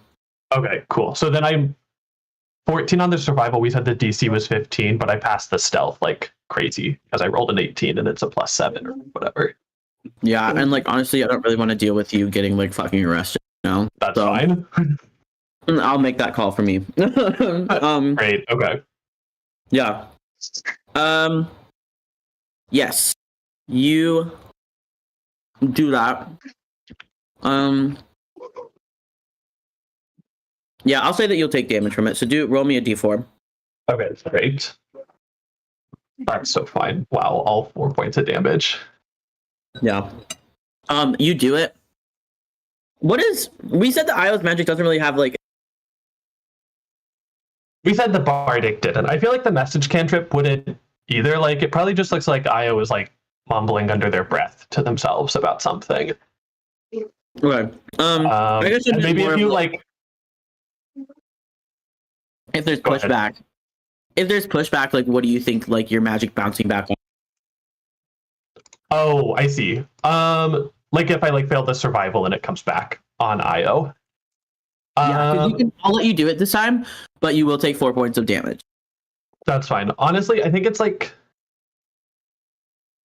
PTSD, like panic attack kind of vibes. Like maybe not like a full blown panic attack, but it like Io really has to like force the like spell out of them. Like as they're casting it, they're like thinking about like the cave scene when they were with like Core and like the clutch technology showed up. Like it's like they have to like force through that memory every time they do it. try to like do it.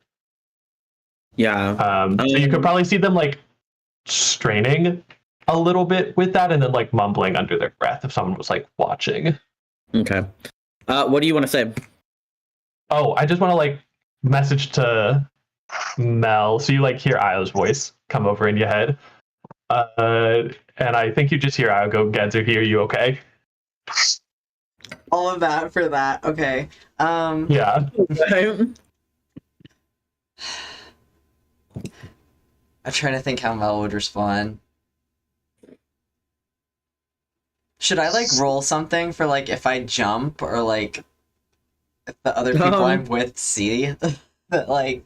I mean, like, do you think Mel would? I guess you can give me a con save if you want. Oh, I haven't even gotten my dice out. Good lord.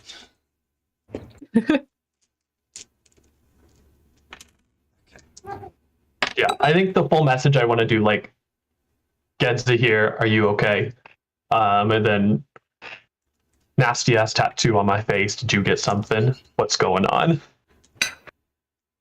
Okay, that was a 13 con save.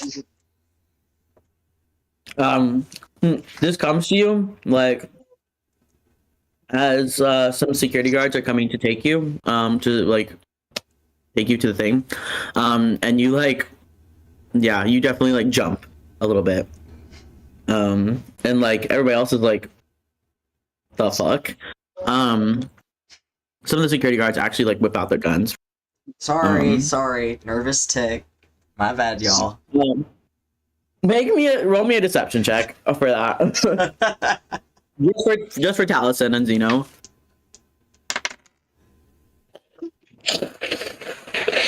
That's an 8. Taliesin chuckles under their breath but doesn't say anything. They know you're lying. Okay, cool. Yeah. They like also the two of them.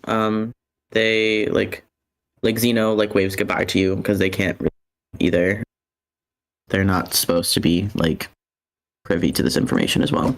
So basically, and, am I leaving everyone behind? It's just me now, basically, and the guards. It's just you. Yeah, they're gonna escort you to a ship that will take you to the secure location. Okay. Can I give Zeno like the stupidest bro hug? Like, Yeah, go for it. yeah, I'm just gonna like go in for like one of those like, yeah, see you later, man. Like pat on the back, like.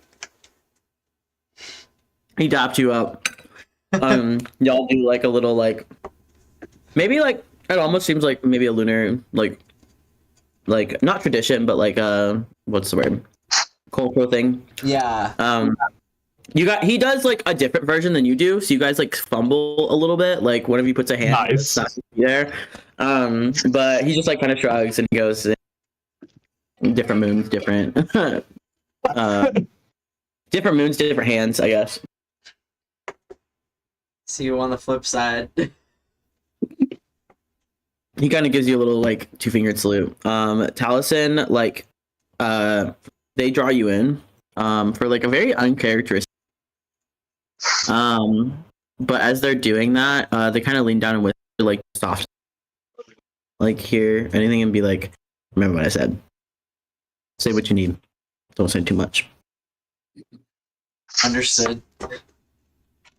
They give you like a little like hard like pat on the back. It's a little too hard. It kind of knocks the breath out of you. Yeah, I kind of like cough a little bit. Yeah, you cough a little bit. And she just goes, see you later, kid. Yeah. You all are being escorted down different hallways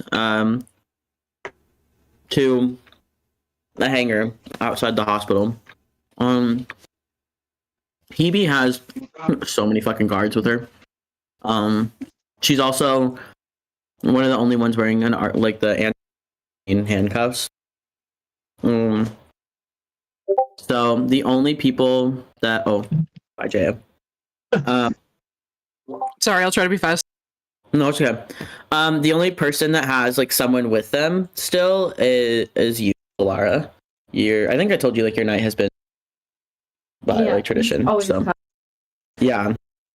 So like he's standing closest. But other than that, y'all alone.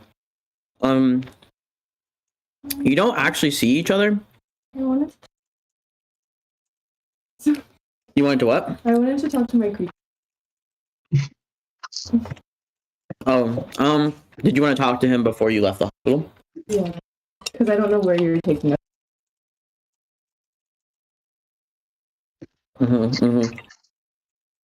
Yeah. Yeah, if you want to call him, you can call him. Like as you're walking. Okay. Yeah. Yeah. He might scare some people, but you can call him. She's gonna kind of like look at her card and be like, pardon me, but I have a friend too. And then she's gonna kind of call. Oh god. You're like walking down the hallway. He doesn't respond what you say. And Grim like pops up. There's like a space in between you and him. It's not very big. He pops up into the space. And it's just this little black hole, little singularity. He's got eyes. They keep moving and they're not in the same place. The like air around him is nothing's getting sucked in. Because he's a familiar, so like a lot of his like but he does like you can see like the air kind of is like very wiggly around him and stuff like that. It is. And he pops in and like everybody, like all the security guards like point a gun at it immediately. And before you say that, should I kill all of them? At ease. He like bites a little bit. He's like, I'm hungry. I'm sorry. I have not been home to feed you. He like looks around a little bit too, and he goes, he realizes it's a hospital, and he goes, "Are you okay?" I am well. I wanted to say hi. Looking around, and he sees the only person guard, and he goes, "Who's that guy?" is my new knight. He will be joining us indefinitely. He do not like that. She knows. That's why she's telling him. Protection. I'm your protector. It's been my family's mantle for eons. And your family continues to hold the mantle. But we share it. That's not gonna work. Hmm. He like turns to the guard before you say anything. Go away. You do not have the authority to order that.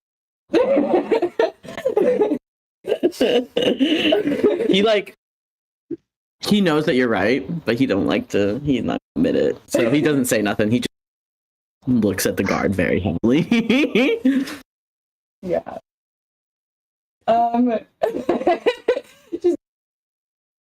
The mantle is shareable.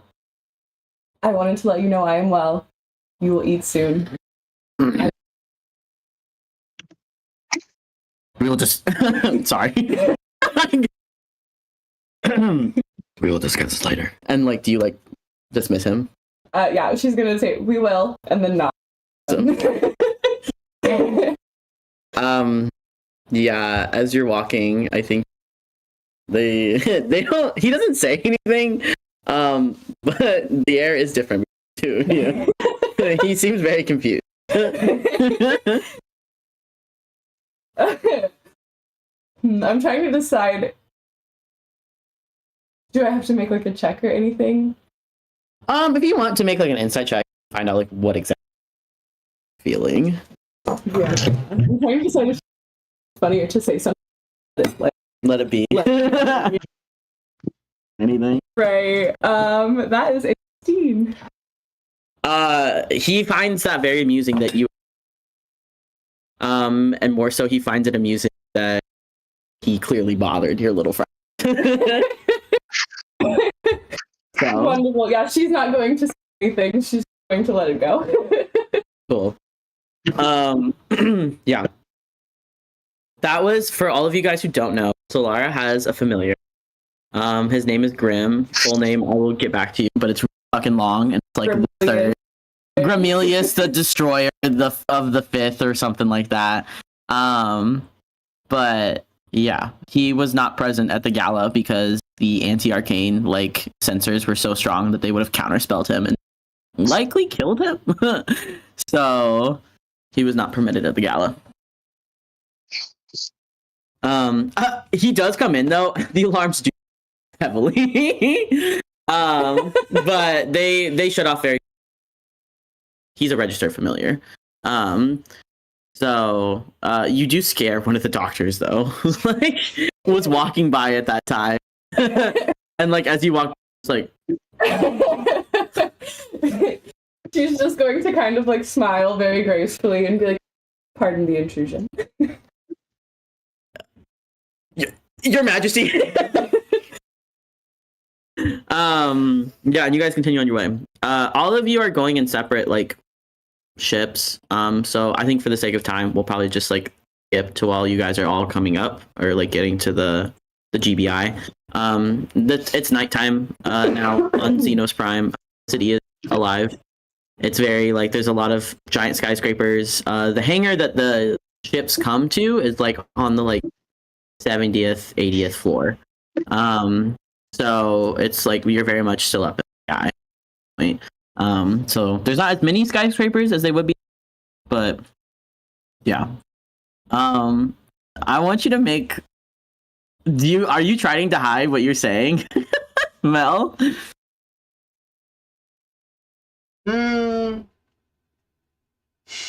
Nah. No. I don't think Mel would try to hide it. The like pilot doesn't say anything, but like from the rear view mirror, like they look up and like glare at you. Yeah, there's like I'm glaring daggers right back at them. That's crazy. You got heavy beef with this driver now. Let's hope he doesn't come up again. Okay. You guys all meet. Mel and Io, you guys arrive around the same time. The GBI like headquarters is this giant like spire that like kind of like comes above thing, all this. And they're all kind of like in this like 5 like octagon. Pentagon ring. So there's like there's lesser, smaller spires, like 5 of them, like encircling. You guys go up to the giant one. It's like it's so high up that you guys are on. I told you guys before, like the skyscrapers, so like tall that like some of them like their top floors like. And so at You this cut out point, a little bit there. You said the skyscrapers are so tall. The top point, what? the top point like peeks out of the atmosphere. So like it's like you're on one of you guys are going like giant fast as fuck out there. But like as you're going up, like you are the skyscrapers and the buildings around you get less dense. And it starts like there's like a couple floors like clouds and things like that, or smog, like not a lot of sunlight or starlight, and then you kind of like see like the white kind of transition to like a dark black. And so like you are on one kind of in between the transition of the atmosphere space, but you're way above like the ground at this point. So you guys are all being escorted by these people. You get up there. Everyone roll me a d20. Just a flat d20. So I know who gets there first. 17. 19. 19, 17. Also 5. 17. Also a 17. Man, fuck you. Roll again. Roll again. Okay. I won't have you roll again, actually. So Solara, you get there first. Probably by design. They don't want nobody else. You get up there. You get to this giant like, and like there is like as you guys come in. Pause us. Can we try switching from your mic to Kaylee's mic? Sure. Sorry, it's cutting out really bad.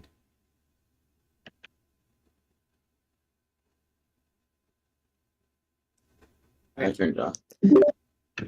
Okay, how can you Try again? get Can you hear me? I guess that's That's the most important. the one. question. Yeah. Yeah, much Yeah, better. right now. You. Turn off the phone. Yeah, sorry. Normally I have everyone speak again. Hello. Hello. Okay, thank you. Yeah, sorry if I seem frustrated and irritated. It's because like I'm in. Oh, Kaylee just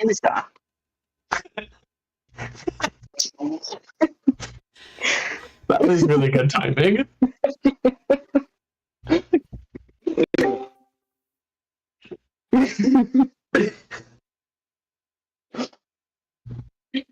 love and light.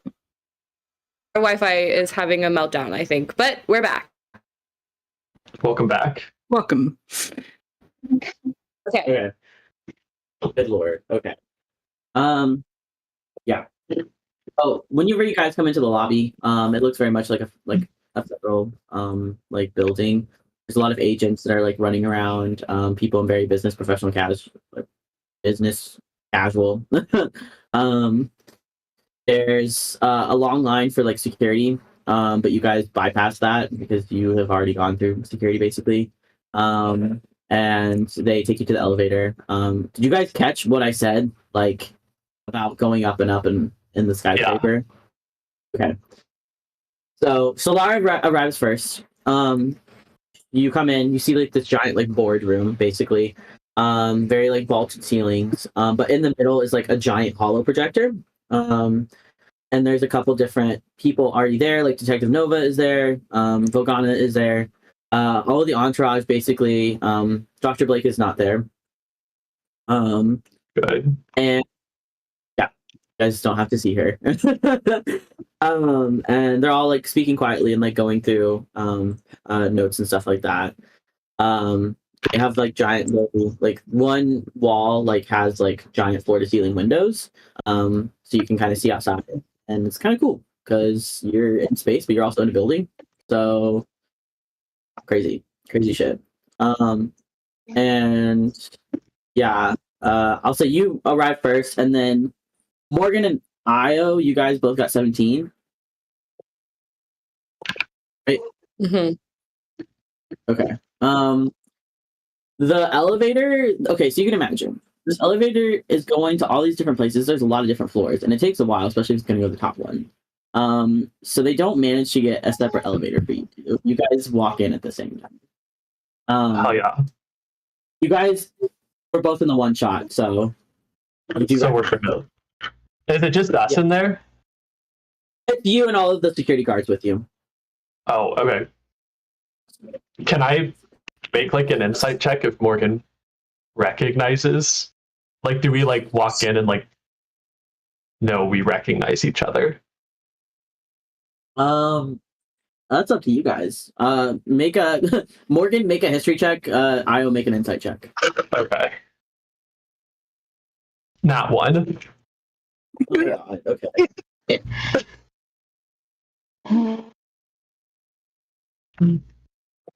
History. I guess I will just stick out their hand and be like, I'm Io, it's nice to meet you. What did you get? I got a 13 history. Yeah, you remember them. Cassia. I think there's no. It's nice to see you again. Oh, yeah. It's nice to see you again. I wasn't sure if you remembered me or not. Wow.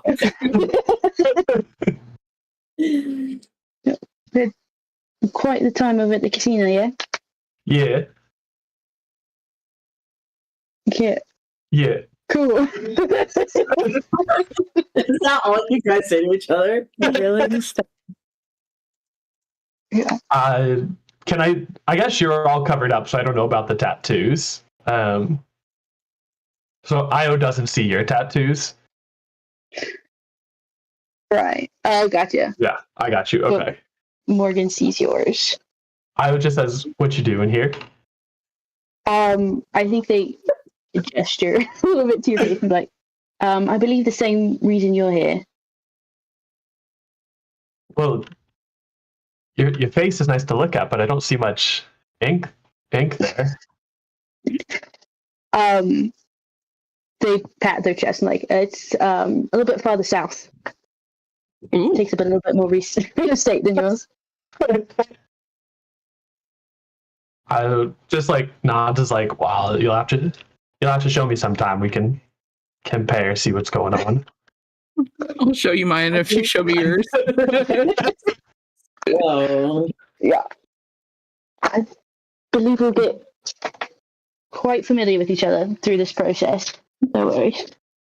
How exciting! And they like, I think as you go up in the elevator, they're gonna try to teach you the like Lunarian like handshake greeting. Oh, handshake or whatever. Sad. Dap 'em up. Yeah, it's like, yeah, I feel like it's a dap, but there's like some weird like hand gestures you like do with it. I don't know. I'll think about it. Yeah, But I think it would be time like trying to teach so. it to you. I think it would be so funny if like Puck's little like handshake was just like dapping someone up. I'll allow it. Yeah. Whatever you guys want to do, because you and I would obviously do the same thing. Yeah, let's discuss at some point. Yeah, we'll brainstorm. Anything you guys want to do as you're going up? Nope. I think Morgan might feel a little touched by like sharing that culture. Like it feels very kind to them. So I think they like demonstrate a greeting of their own, of just like hand to forehead, to chest. Like that's their hometown greeting. Like it's like a little like touch there. Yeah, like forehead, chest, out to you. I see. The Io does it back. It's like, thank you for sharing. Oh yeah. This beautiful Where are you from? prison. Where's that from?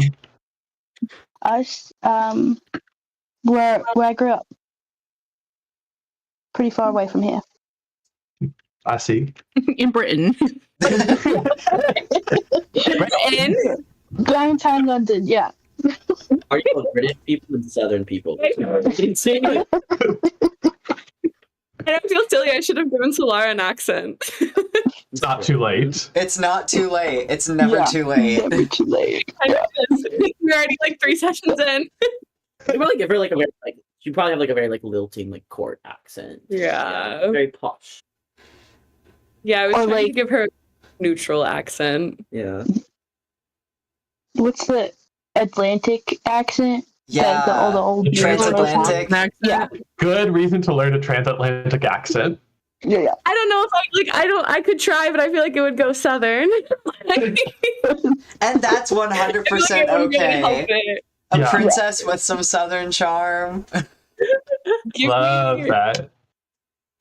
Give me some time to see if I can do a transatlantic accent, but like I can't think of a good example right now. So Well, I do declare. I'll have to practice it and come back. Yeah.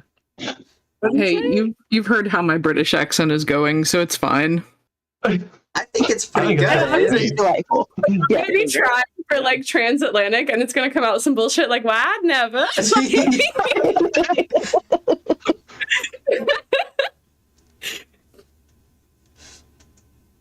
Hell yeah. Silly gooses. Yeah. All right. Cool. You autistic people. That's great. Phoebe, you are up next. Yay. Yeah, you go up. Do you want to do anything? If not, that's cool. I'm assuming I'm by myself with a bunch of guards. Yeah, Yes. no, I'm good. Had enough for today, I think. Okay, yeah, you go up, and then Mel, as you go up, do you want to do anything? I'm sorry. My animals are insane. Say that again. Do you want to do anything like while you're going up in the elevator? You just with a bunch of security guards, so Nice weather we're having. nobody says anything to you. Tough crowd. All right. Dead silent in that elevator. I'm just telling you. On the moons, we have better hospitality than this. One of them finally speaks up, and they go, "It's not really in our job description, so paid by the hour." You'd think little small talk would make the time go faster, but that's just me. You think. And they just leave it at that. Well, damn. All right then. City folk are mean. This City entire folk are planet, mean. they got it's in one giant city. Yeah. Yeah, I feel like Mel is not used to like this kind of overt hostility. Like, Yeah, and it's not even like I think everyone has like they have been a little bit hostile to you, but like more so they're just like not very friendly. They like don't really want to like they don't really feel the need to talk to you. And I think also like a lot of the places here, I haven't really like given much background on the planet, but like a lot of the people here are very poor. Like they live in very bad conditions. It's very similar to Puck, but a little like instead of the class divide being horizontal, because like on Puck you have a night side, there's a day side, and then the Terminator in between. This one is vertical. Mm.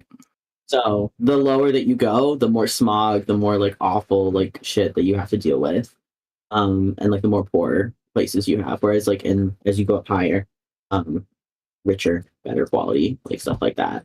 So it's probably a safe bet. Like if you want, like I'll just give you guys a little bit of lore that these people are probably like indentured into some kind of contract. Well, that's So they don't really take pleasure in their job. And they not even that, they have to deal with like certain people all day. Like this is their job, escorting people. and like obviously they're not as nice as you are, but they have probably tried to engage in conversation, and then like it doesn't, good. Or like you're in a prison right now making small talk with Not- cops. Yeah, you're not necessarily in prison. You're in like, but you are like, you can't go wherever you want. Like this is like you being taken to the courthouse. So We're gonna get married. Go into the courthouse. Wrong campaign. You're thinking of Wrong, Willowwood. yeah. We'll get there. Mailwidge is coming. Melwin? It's what brings us together. yeah. Do you want to do anything else as Mel? I'm sorry that they're being so cold right now. No, I think Mel's just going through like a little bit of culture shock right now. Yeah, you can also like, I'll also give you this too. Like the air in here and like on Xenos is like there was like way more pollution than like even on Puck, which is crazy. Fucked up. Yeah, and there is like a lot of like there's more air conditioning, more artificial air conditioning, so you do feel like a little bit chilly too. Damn. Okay. Okay.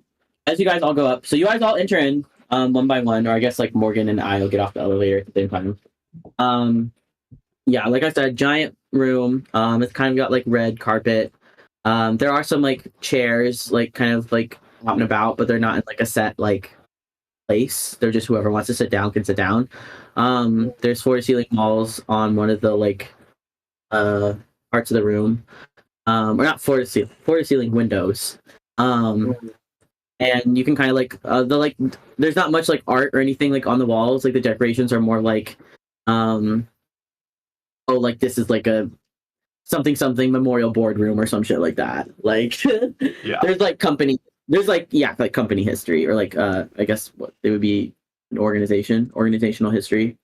And then in the middle, and then on one of the walls there's a giant like United Realms insignia, and then like the actual crest of the bureau. And as you guys come in, there's a giant holo projector in the middle. Vogana is there. I think I said Rune and Kibo are there. Everyone is there in her entourage, minus like Dr. Blake.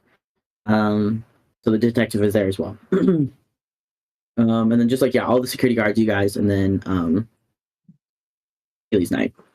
So as you guys come up, you guys are all there. You can kind of like look around at people, can do whatever. But they do kind of like bring you forward.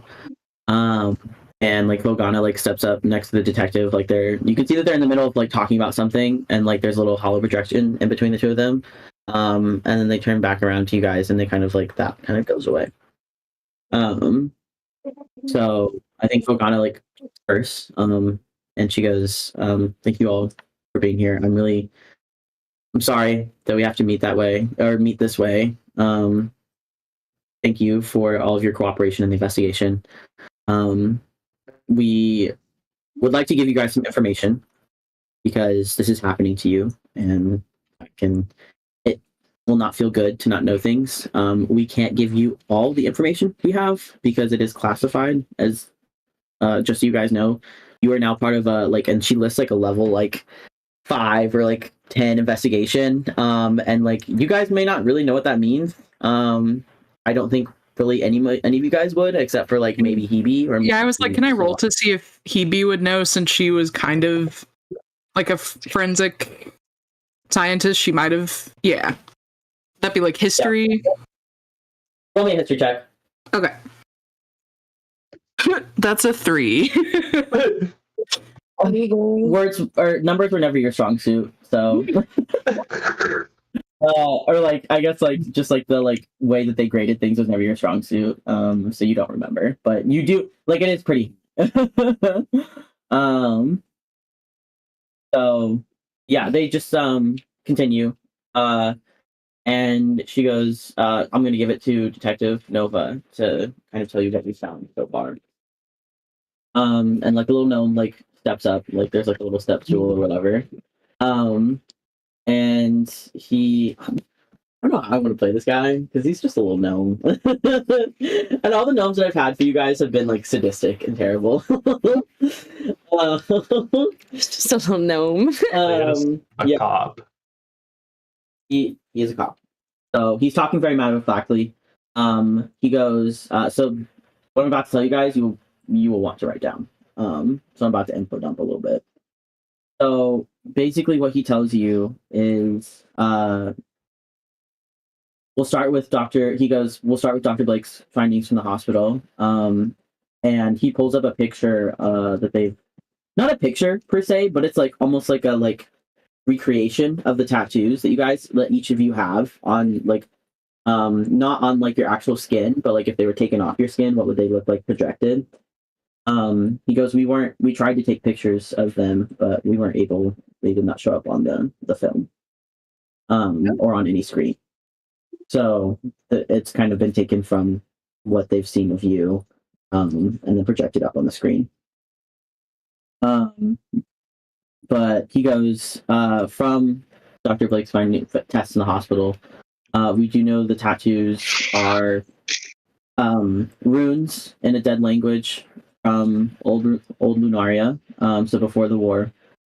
The magic itself is lunar based in nature. We do know that, so it is like part of the like lunar pantheon. As part of what pantheon? Lunar pantheon. Lunar.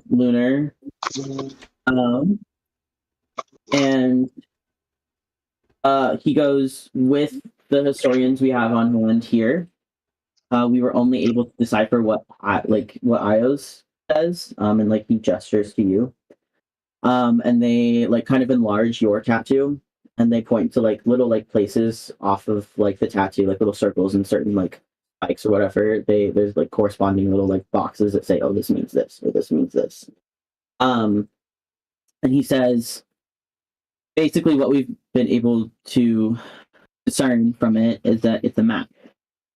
It has coordinates, it points to a location, and we believe, at least like this map itself, is probably a map to what are called relics. And as he says that, he switches, like the picture switches, and then it comes back into focus, like the holograms, like he project what they were projecting and then project a different image. And the like image that comes up, you guys all have seen like very frequently. It's of like the space sword and then the time gauntlet, which are those like these ancient weapons basically that were forged by Ether, the god of black holes. And they like basically control different like the two aspects of reality. So you have space and you have time. And so and he presses, Detective Nova presses a button on the little board, and they like break into two different pieces, and then those pieces like are reformed into like different objects and stuff like that. And you can see some of them, like some of the objects are like blurry, and there's like a question mark next to them, and some of them are more in focus. So there's 6 of them in total. And as he does that, he like continues talking, and he explains like obviously like I'm sure you all know, but he goes into the history between the two, like the time gauntlet and the space sword. And he says at the end of the war they were destroyed, and most people think that they were actually destroyed, but in reality, with magic that powerful, nothing like that stays destroyed for long. And so he goes, the like shards or pieces were reformed into like different like Relics. Yeah. And so as he says this, he goes, we're not really sure like if they had even existed, much less where they would be after the war, because there was a lot of chaos like afterwards. There's a lot of restructuring, there was a lot of like turmoil like with an end of any war, like there is a lot of like just disorganization and chaos at the end. But I don't know if I've told you guys the space sword and the time gauntlet. So the space sword was used by Ether, and like his like followers and supporters during the war. And then the Time Gauntlet was something that the hero party or whatever was able to use against him, and ultimately was able to like get back the space sword and defeat him, basically. And so the ones that are the only two that are like in focus, I guess the only one that's in focus is like descended, like you can see like, there's a little tree, like a little distant tree from the space sword, and it's like it looks like some sort of long sword with like a little like singularity in like the actual like what's the word, the Like handle, the hill? the hill, that's what it is, yeah. And there's a little label next to it that says and it has like in quotation marks, so it's probably just like some sort of nickname or something like that, but it says Voidbringer, so VOID bringer. Mm. So that's the only one in focus. The rest are all just like blurry. Yeah, the rest of them are like little question mark. Okay. And so at this point in the presentation, he goes, Vogana steps in and she goes, "What we're about to tell you next is what we told you was highly classified, but this is on another level." And she like gestures to like the like windows or whatever, and like a lockdown happens. So like a gray metal like comes over the actual window so that like nobody can see anything. The room is like dark at this point, like the glow that you really only see is like from the projector, from the hall projector. And what they bring up is the picture, the security camera footage picture of the red tiefling that you guys saw. And she goes, asks you all about this man, because I told you he was important in the investigation, and he is. And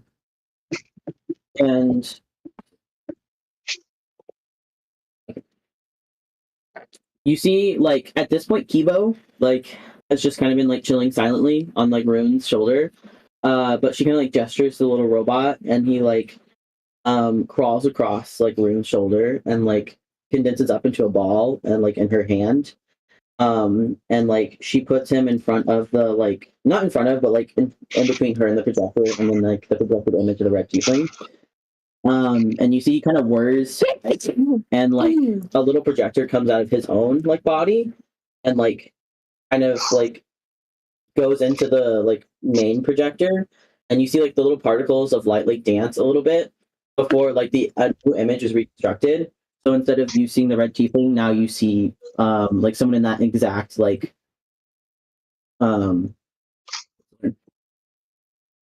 exact position, but it looks like a spell has been taken off. So Can I like insight? Like, what did Kibo just do there? She's about to tell you. Okay. Yeah. She goes, thanks to new technology. Now it's on the beta testing, version 0, which like if you guys want to know, that's the last of the two last ones of his like little code name. But he goes, this is the best that we have at this point of what this individual or who they are. But like what he did was he basically just took the like disguise self like magic off of him. Because you guys remember he had disguise self on in the at the gala. And like obviously he had the arcane, like the anti-arcane tracking device, so like it didn't take it off, so all the security cameras only see the projected image. But he's actually been able to reconstruct the image without the disguise self spell on.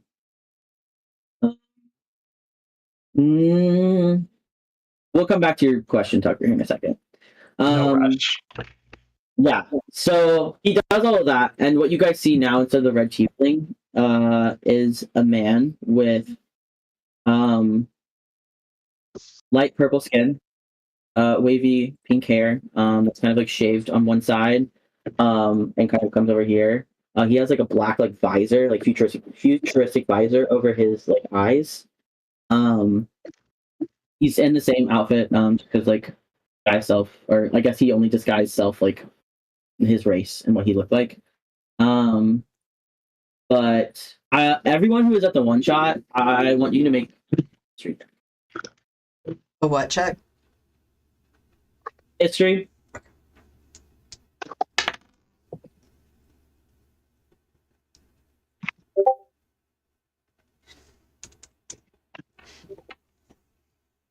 Nice. It's that puck education for you. On the same damn wavelength.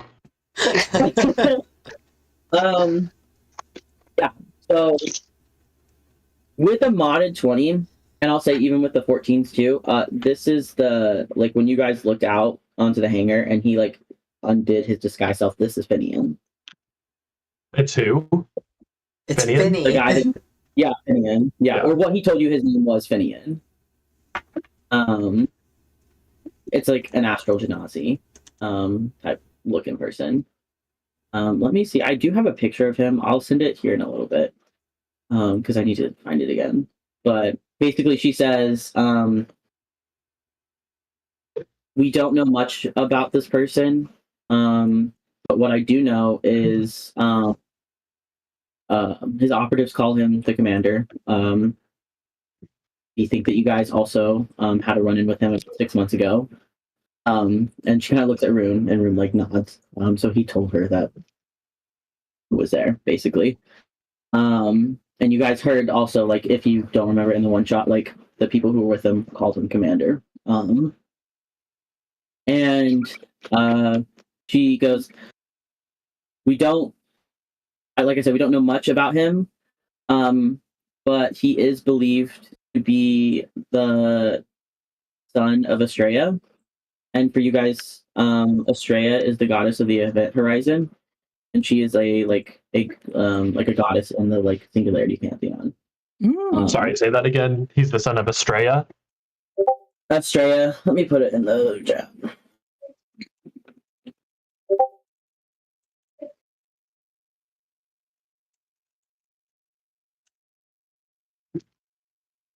And she's the god of the event horizon.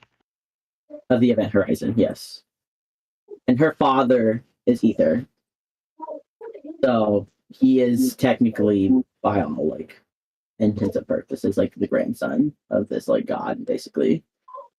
Yikes. Yeah. Yes, he's a demigod. Yeah. Do you guys have anything to say to any of that? I'll pause in like my info dumping to give you guys time for like reaction or roleplay. But if not, I can keep going.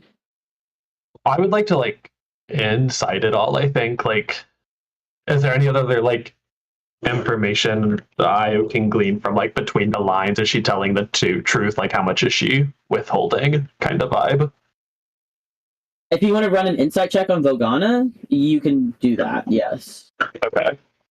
And if any of you guys want to do similar insight checks but on different things, you are welcome to. I know we are getting to like the 3-hour mark. I have a little bit more of information to give you, but then after that we will be done. So it just depends on like what your bandwidth is tonight. But you are welcome to. 24. I'm fine as much as you want. 24. Yeah. Whether she's lying or not.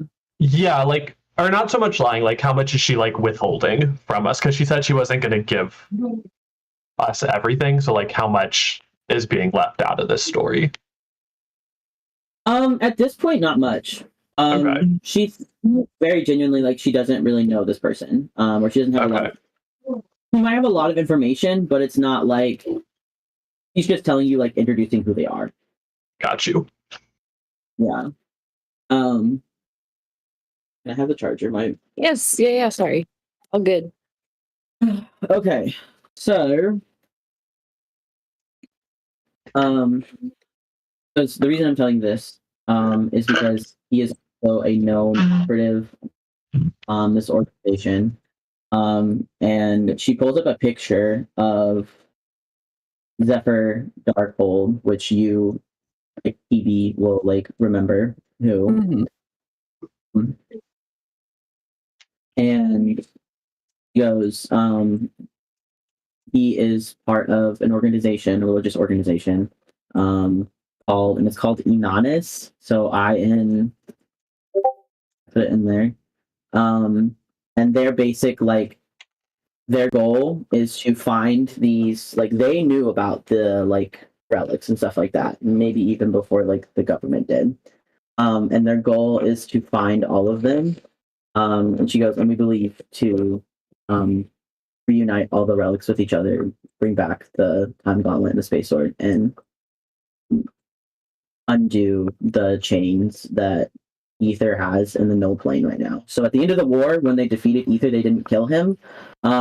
They chained him to the null plane, which is basically the universe before, like, the Big Bang. So, like, there's nothing. It's just a plane of nothing. But because there's nothing there, he can't, like, that is the one place that he is safe, because, like, or that is the one place that everywhere else is safe from him, because there's nothing for him to consume, basically. Yeah. Hebe, give me a history check. All right. Ooh, okay, let me see. That is a modded 20. Nice. Yes. This is not the original cult that you're in. It was called something different. But I'll give you, on, like, you said it was a modded 20. Mm-hmm. I'll give you this, that your parents would frequently talk with, like, this Darkhold guy. Mm-hmm. So, like, he came pretty often, which maybe implies to you he was a higher up person, or at least getting there. Interesting. Okay. But I think, yeah, we can talk a little bit later about the cult, because we need to make some distinctions, I think. Yeah. But she goes, their goal, from what we have heard, or from what we can tell, is they want to bring him back and fulfill the original goal that started about 1,000 years ago. And with both of these, like, weapons, like, they would be able to do that. And what was the original goal of, like, the OG war? Like, Ether just wanted to, like, rule everything? Destroy it. Yeah, so Ether is, like, the thing about, like, black hole magic is it's very consuming. And, like, as, like, the god of black holes, like, his very nature is consuming. So, like, he basically, what they wanted to, he told his followers this, like, the original goal for all of them to lead with him was that he would consume this galaxy and create a new one in his image where all of them would prosper. So basically you're allying with a god to eventually get some sort of payout. We're always killing a fucking god, dude. Real. Okay. Every We gotta goddamn find time. another plot line. We gotta find another plot line in this group. Hell no, baby. Yeah, so they tell you this. And she goes, we think she points to, like, the person on the, like, holo projector, that he would that he is already attuned. We think they already have Voidbringer, and she points to the, like, the relics that were over next to it.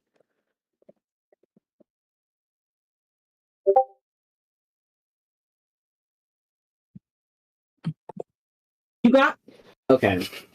I'm gonna let you say what you want. Whatever. I love to kill a god, personally.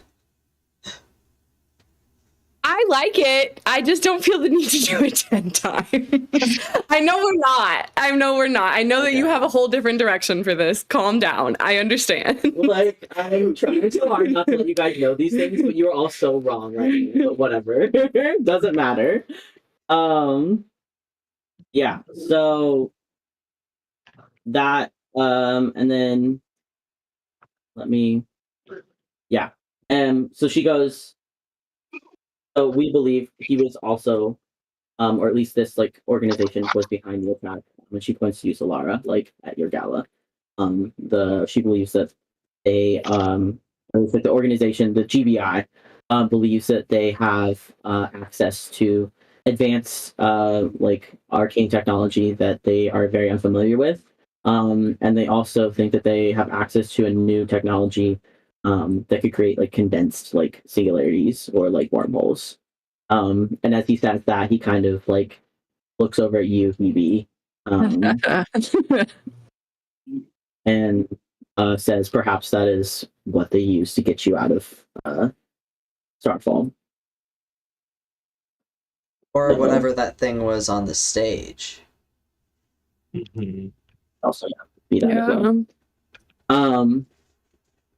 Yeah. So she says, because of what has happened and what is to come, since you guys have this information literally attached to your bodies, we need to be able to decipher the rest of your runes before this organization does. Because if they do, they will use it for they will use it to find these other relics and to bring about this original goal. And she kind of like looks around the room and like it feels very heavy. And she goes, "That's something that a lot of people fought and died for 1,000 years ago not to do. So we're going to try our best not to repeat the past." And she goes, "All of you have now been like inducted or like inaugurated, I don't know, into our witness protection program. And we are sending you all to Puck so that the Lunarian scholars there can decipher the location, the rest of the like different runes that you guys have on your bodies, because they only knew those." I think as soon as they say that, like, I like immediately locks in with Mel and just gets like a big old like cheesy grin. She kind of sees that and goes, "I'm sure you'd be happy to return home for a bit." Yeah. And so she thinks basically what they think that you guys have is you each have like a map to a location of one of the relics. So Lit. yikes. Y'all are now like the number one commodity in this universe. Oh yeah. Yippee, Loving yippee. that. Did they say where Io's map goes? They didn't specify, no, they just said Puck. Oh, okay. So Io's map goes to Puck, or they didn't tell us where Io's map goes? They said your map goes to Puck. Got you. Like goes to their realm, but they're sending you there anyway because they need to like the only other people who know how to read your language are on there. Yeah. The captain of the lunar realm. And it's very few people will know how to read it. So yeah. And then she gestures to, oh sorry, go ahead. Oh no, you go ahead. If you guys have like role plays or anything you want to do, like let me know. Yeah, We're I about think to wrap Phoebe's just gonna kind of finally speak up and be like, "So, about the whole me being an arrested criminal thing, does this supersede that, or?" Solara's eyes are gonna like widen, and then she's gonna like regain composure. Can I roll to see if Phoebe notices Solara's reaction? I think Yeah, go Mel's for gonna laugh a little bit, like to themselves, like. Roll. Okay, that was a nat one, so Hebe did not see Solara's reaction. Rip. But yeah, the question still stands. Vogana, like, And if you did see it, you'd have to beat a 15. or Vogana hears your question, and she does notice your reaction to Solara, and she like, Rude next to her tries not to laugh. It looks like, but she kind of her lip like kind of like purses a little bit, like tightens, and she goes, "Many of you come from very different," and she specifically looks at you and then at Solara backgrounds. All of those supersede this. All this supersedes all of those things. She looks at you and she goes, "Your Majesty, I'm sorry, your trials will have to be delayed for this. This is now the number one priority." And she like, "Do you want to do anything, or do you think she just like sits there?" Um. So Laura's like going to kind of like, okay, pause. As far as the trials go, like, what does that look like? It's a week-long like series of tests, basically, to make sure that you are fit for the throne. I see. As far as what happens, you don't know. Nobody knows. Okay, It's a very like secret thing. I understand. She is. What does Volgana represent again? She's like the president of like the. Yeah, she's like of the like intergalactic government, the United Realms. She is a sun elf as well, so you Yeah. can probably maybe guess that. Actually, you would know she is from the Stellar Empire. Right. Yeah, Yeah. She comes from a very like noble family, but not anyone that's like, not anyone who would have a claim to your throne. Right. She just is kind of going to like raise an eyebrow and then be like, I hope you have informed Leto of this. His Majesty will be informed as soon as possible, and I am prepared for that conversation. Sarah just kind of like shakes her head and she goes, prep more.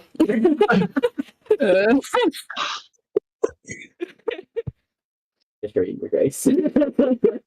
But she goes, yeah, from there. She says that, and then like, and then she turns to Yuhibi and she goes, yes, this does supersede your arcane criminal status. So for the time being, you are a free woman, but not that free. And she like gestures over to Rune, who's next to her, and she goes, Rune, our best arcane hunter, pinnacle of the core, will be accompanying you guys, and to keep an eye on you. She like gestures to you, Kibi. That mean You, Kibo's I don't know coming? if is that what you say? Yeah. She nods, and like Kibo unravels again, like takes off the little like disguise, like the undoing of disguise self spell that he did. And he wobbles, like he rolls back over onto like Rune's shoulder. And she goes, yes, Kibo is the time being Rune's new partner. He is studying under him to be one of our first arcane technology, our first like technological arcane hunter. Because at this point, all of the arcane hunters have been so. And Oh, Kibo I'm like excited. just nods. Yeah. So, she does. I think yeah, we've already said. Your she goes, your knight will be permitted to stay. That's per tradition. I'm sure I can at least maybe use that in my argument or conversation with Leto. It'll be permitted to stay. You guys, like any of the people that you came in with, or that were accompanying you, will not be able to come. Mel, make a like make an Arcana check.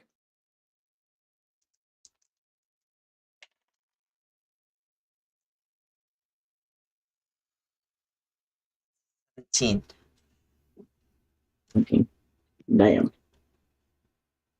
One of the little like thigh bees. Where's your hive again? How do you wear it? It's on a carabiner, right? It depends on the setting, but right now, probably like on the carabiner, yeah. One of the little like bees in your hive, like you can almost like because you have that like telepathic like connection with it. You almost like feel it like wiggle a little bit in your mind. And you get the sense that like when Taliesin like patted you on the back, they like sent like a little like I don't know some sort of like signal or something to the little bee, like let you know that like they're tracking your location now. Interesting. Okay. Yeah. Can I also say something? Yeah. I feel like You guys can say or do whatever. If I'm talking like and you want to say something, interrupt me. no, you're fine. No, I feel like Mel's probably just like worried about they're like the breadwinner, and without them, like, you know, what's gonna happen to Mel's family? How do you ask that? Yeah, I guess I'm just like, I don't know where I'm standing, but I'll kind of like wave my hand and be like, so what are you gonna do about the fact that I'm out of a job now? I got a family to provide for. I got a ranch home on Puck that we're trying to keep afloat. She like nods, and she goes, as part of like witness protection programs, like all immediate family of the people, will receive stipends until you are either released from the program or for some reason she goes, well, there's only like one other reason. All right, then. Or until the investigation closes and you are no longer, we no longer feel like you are in danger. Much appreciated. So, yes.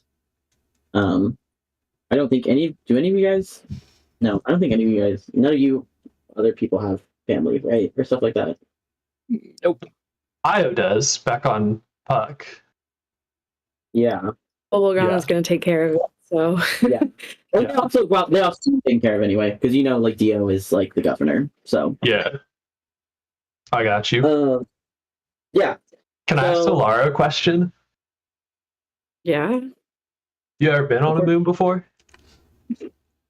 Your Majesty? Oh, that's crazy.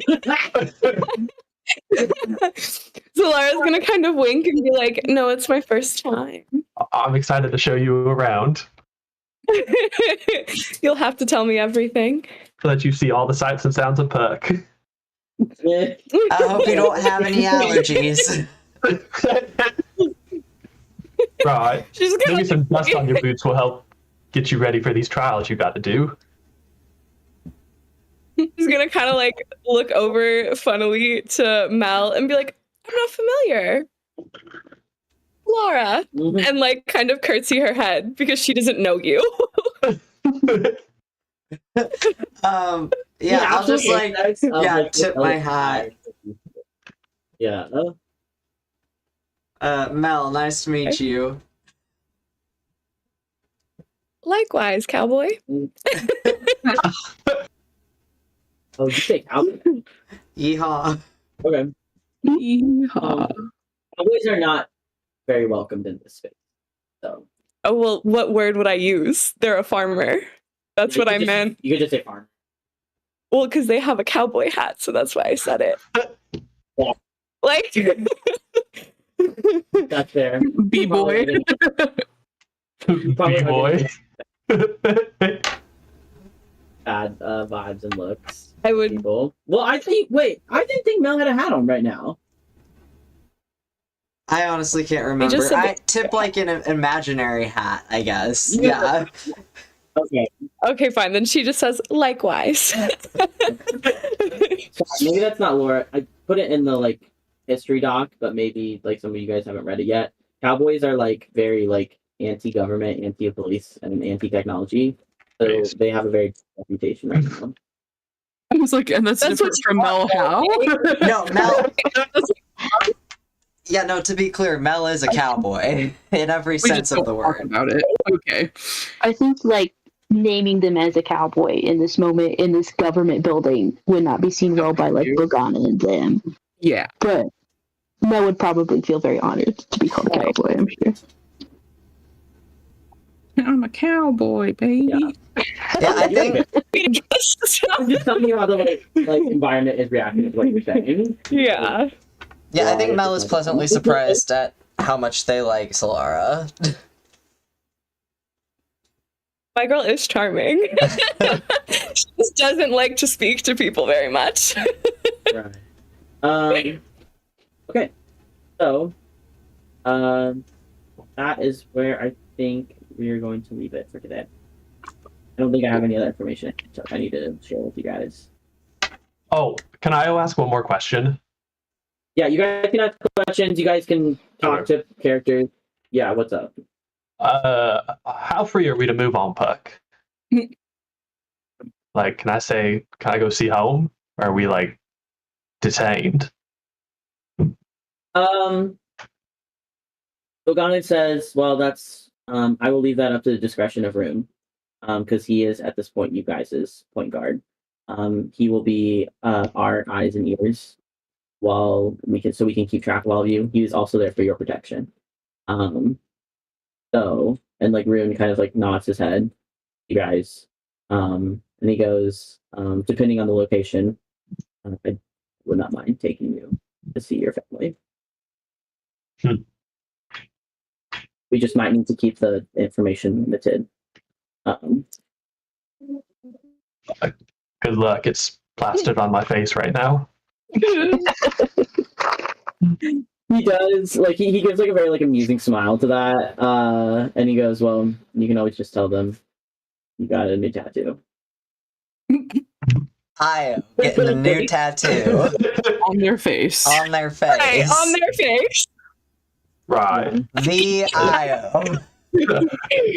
You can tell my mama that. Let's see how that goes. You got to yank your ear down. You're like, what? Solara is definitely trying not to giggle. Yeah. Any more other questions or information you want to ask them? You can get more information if you ask, but I don't have any like specifically that I don't have any more that I specifically wanted to share with you. Can I like get a copy of like the like screen that had like the 6 images on it of like the other like equipment, like the ones that haven't been deciphered yet but are a little blurry? Yeah, they're just like stock images that are blurred. Like, just I got you. They're not like actual like Rendition. It's not the Yeah. thing being blurred. It's like I got you. It's just yeah. They're not like like a placeholder object. I guess you go up. Do you go up to like Vogana and ask for that? Yeah, I just asked if they can like. Can you forward that presentation to me? Can I get those slides? He goes, yeah, we'll forward that. She was like, we'll give it over to Rune, and they'll have like information for you guys if you wish to look through it. All right then. Anything else? Don't think so. I say I can't think of anything off the top of my head. I know there's a lot of information, so but now you guys have your goal. Yeah. Yippee, Yippee. yippee. Well, we kind of. I mean, we're going to Puck, but that's all we know. Who knows? You all have a piece of a map of like a crazy, like powerful, like magical item. Yeah. So everybody in the galaxy wants you right now. This is not how I wanted to be wanted. Yeah, Solara's wearing like very long, like satin gloves, like over her hands, and they're just crossed in front of her. Yep. People are gonna be trying to get my shirt off now. Oh no, don't lie. They already do that.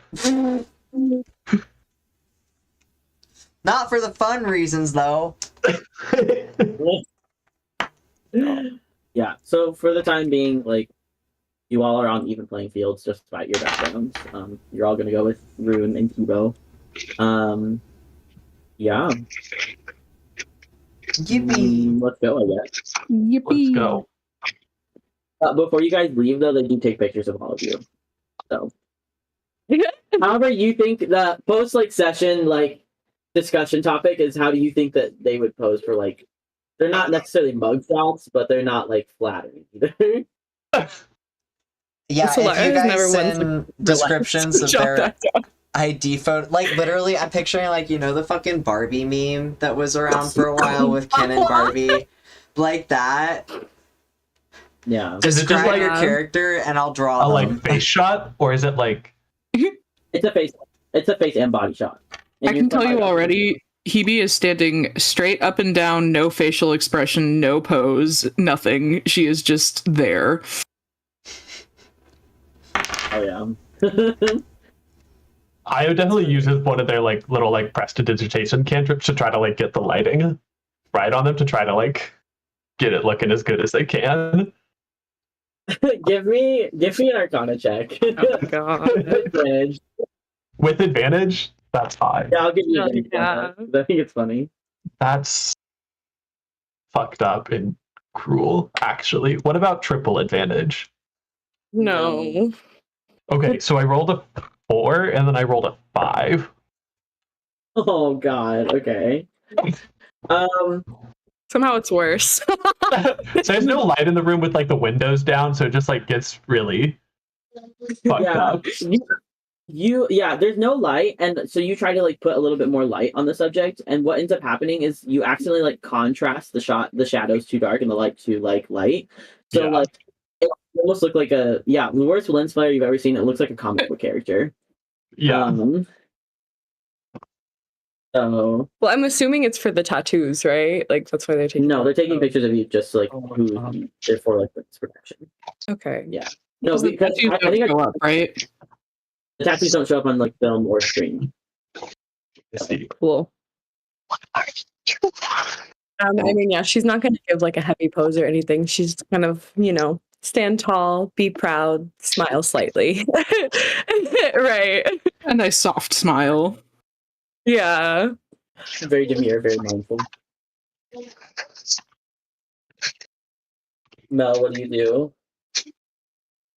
I think Mel would probably try to play it like cool, like I don't know. Do we think Mel has like had a mugshot done? Yeah, For Mel's had a sure. mugshot done. Yeah, I feel like Joking? Mel would be the type to Yeah, like, bro, you're winking at the camera. yeah, yeah, exactly.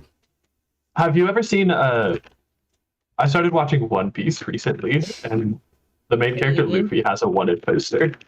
That is, I imagine it's like Melkor.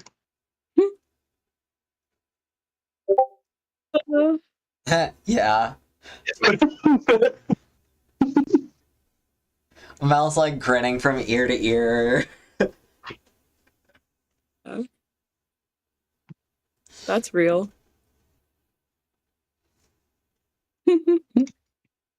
Heck yeah, Shall we schedule a next session? Willow Wood. please. Oh, Let me out.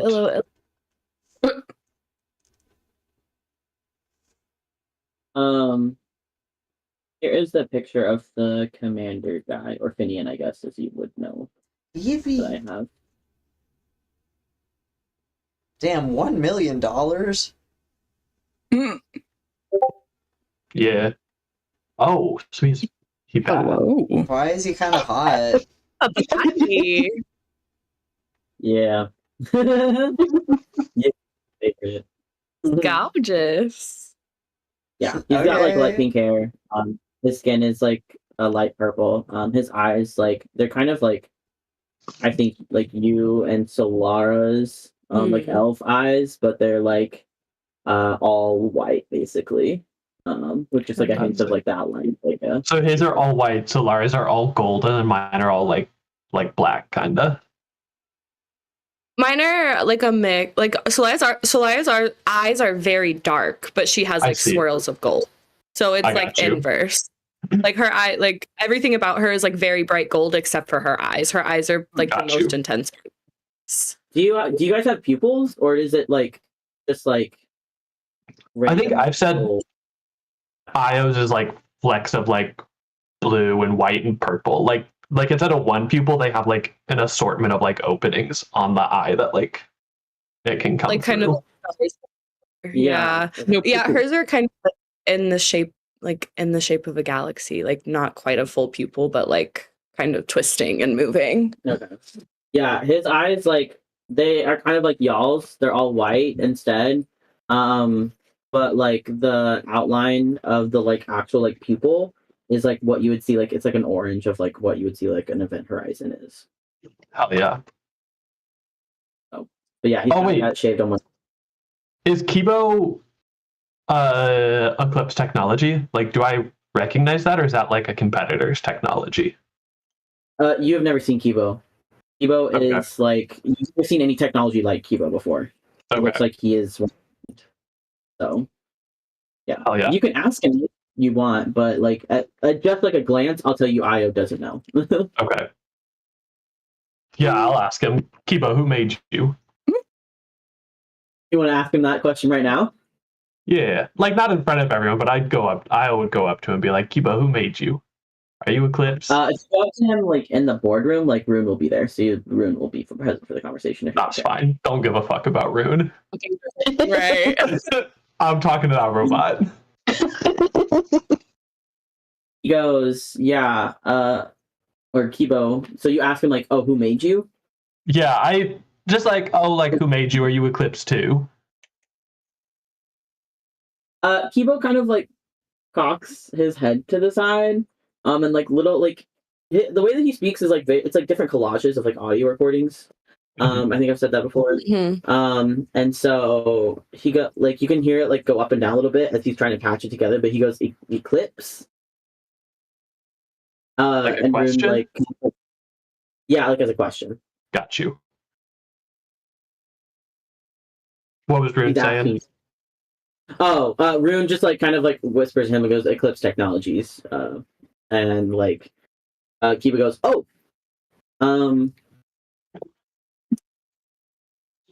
he shrugs his shoulders. Hell yeah. He goes, home not here. Home not there either. Me too. Okay. Yeah, if you want, like Rune just kind of like looks at you. I would turn it towards Rune just because I want to know if like is a competitor making this kind of technology and should I like get that information back? No, he goes like, I don't. He's like, to my knowledge, like, he is being made by the Arcane Hunter Corps, their own engineers. So I do not think that they may have gotten parts from your companies. I don't know. I'm not privy to that information. That's classified. All right. Kibo is in, beta testing right now. So Cool.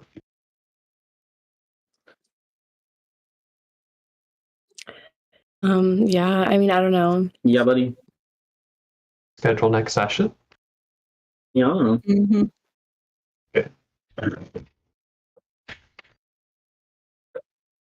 Oh, well, I guess I told you guys he had a visor over his eyes, so you don't know what his eyes look like. But Yeah. anyway, We do. yeah, y'all do. Right.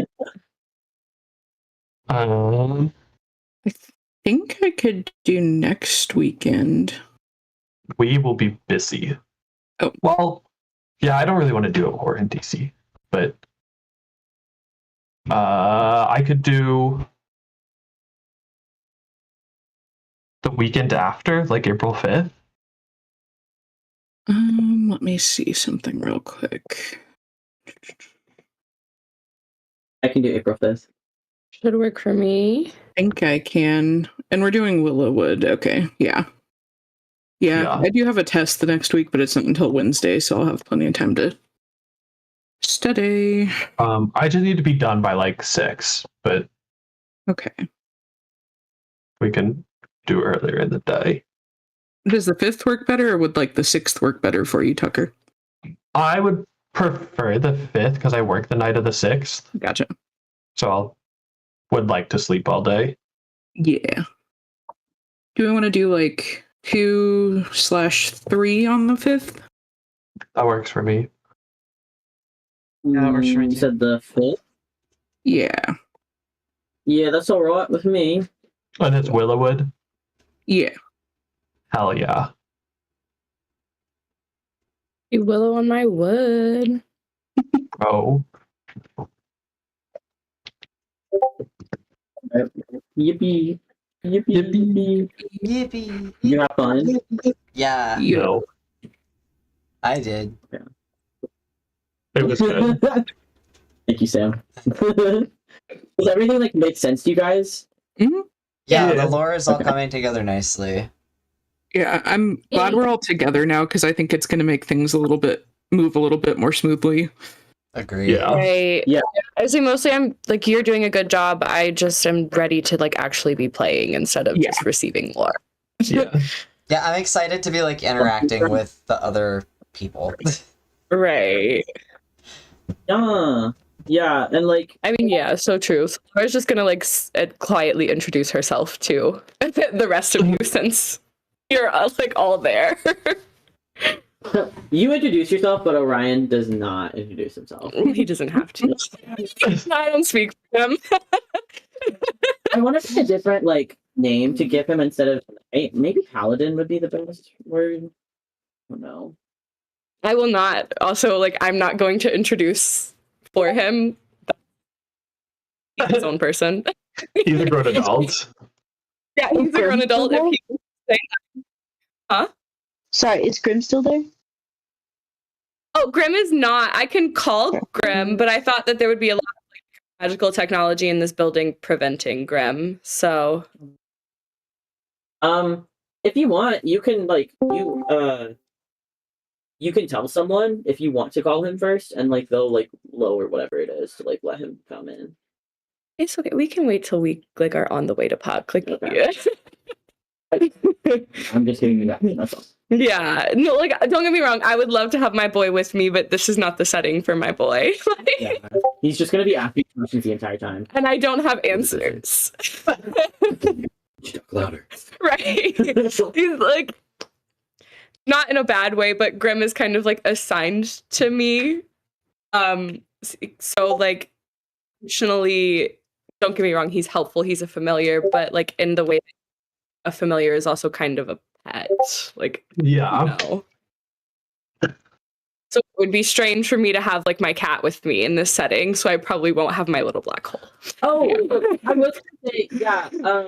You guys will be permitted to like contact people, but like those will be monitored by Rune, unless you can find a way to not have it be monitored.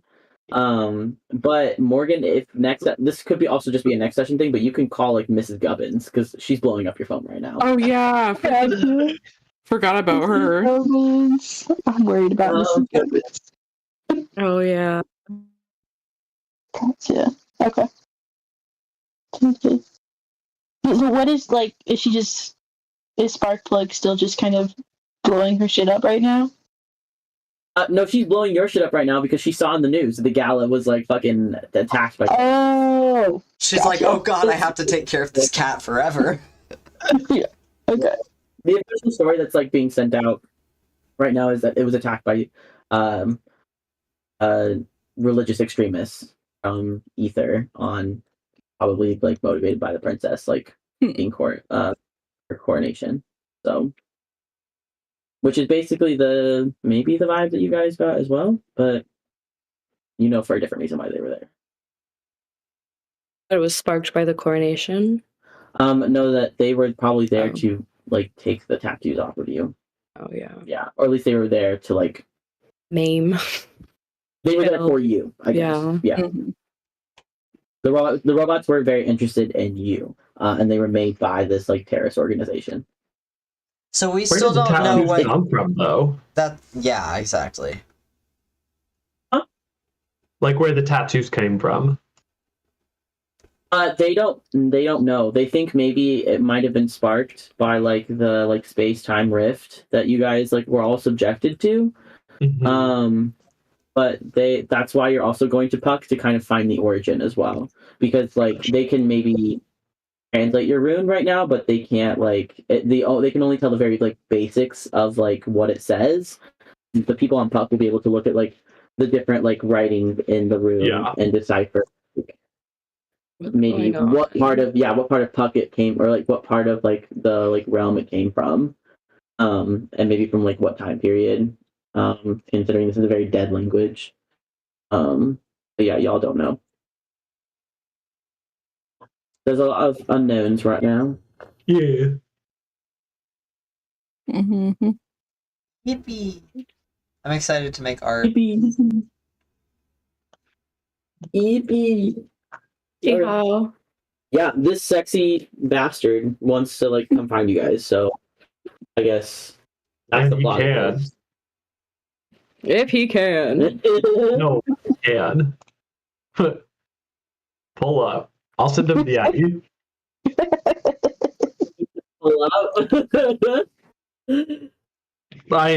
We met Finny. I ain't scared of him. All right. That's cool. I'm good. Keep that shit over there. Ain't didn't Morgan carry that man around like a purse at one point? Like, Sack of potatoes his ass for sure. yeah, That's so funny in retrospect. not concerned. It was so funny when it happened because I was like, "That's the worst thing that could." I've had this idea for this character since like our one shot, and like I thought it was fucking hilarious that you did that because I was like, "This man, okay, he's a terrorist, but all right." It's our big evil. What are you- yeah, what are you big Carrying guys? him around like a purse. Yeah, he does like interestingly. You don't know how old he is, but like he does look around like you guys' age. He's probably like 25, 26. You're tall as hell, right? Like Morgan's Yeah. really big. Yeah, Yeah. because we're all hella small. Hold on, I'll find the lineup again. So Laura, whenever she introduces herself to you, is going to be like, "Wow, there's a lot of you." Is Morgan taller than Sir What is their name?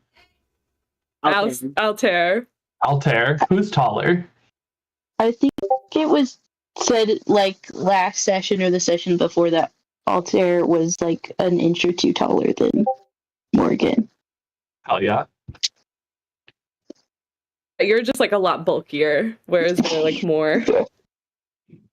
Yeah, he does like as you guys are like filing out and getting ready to leave. Like he does kind of like make a perception check. Make a perception check. Okay, interaction. I'll let them. Everyone make a perception. Yeah, if you're paying Oh. attention to Yeah. the two guys. It's gonna be. God, I rolled so well for that. A 22. Okay. Also gonna be really good. 23. Oh, fuck it, I'll roll one too. So That was cocked. Damn. 5.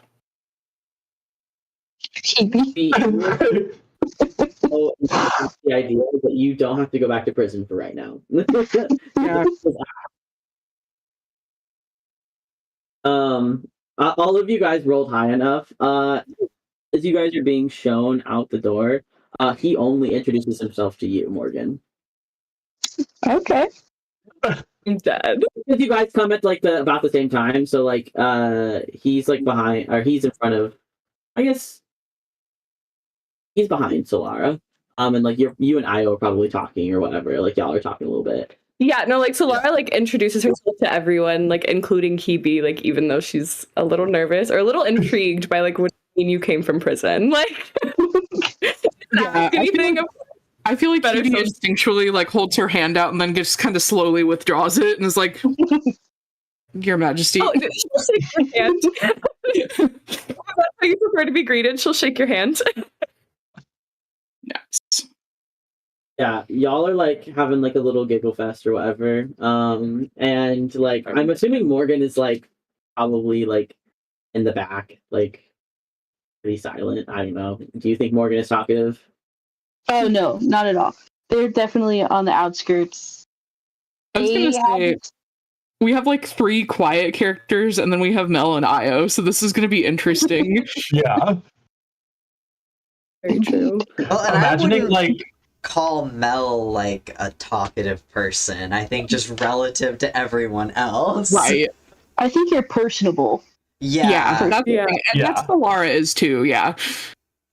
I have to, like, I'm trained to be. Right. Yeah, just that's why she imagining- goes up individually. like Sir Orion in one corner and then Morgan in the other corner, and they're both like posted up in a very like guard-like stance, but they're in like opposite like. Exactly. Yeah. Yeah. That is what happens. I like that idea. So I'm gonna say, like, you guys are walking, and you realize without like neither of you planning it, you're walking the same like pace, the same gait. Like he's a little bit more bulky because he still has his armor on. He doesn't like take it off. But like there's a little bit more like sway in his like gate because of like all the metal and shit that he has on him. But you guys both realize that. And as you're getting into the elevator, like he kind of like looks over at you, like his helmet does. And he just kind of gives you a like. Yep. Morgan returns the nod. The nod. I choose to believe that that's when Solara makes that comment. She sees that interaction go down, and then she immediately goes, "My, there's a lot of you." Like blanking her. Well, I'd like to be in the middle of that. Right?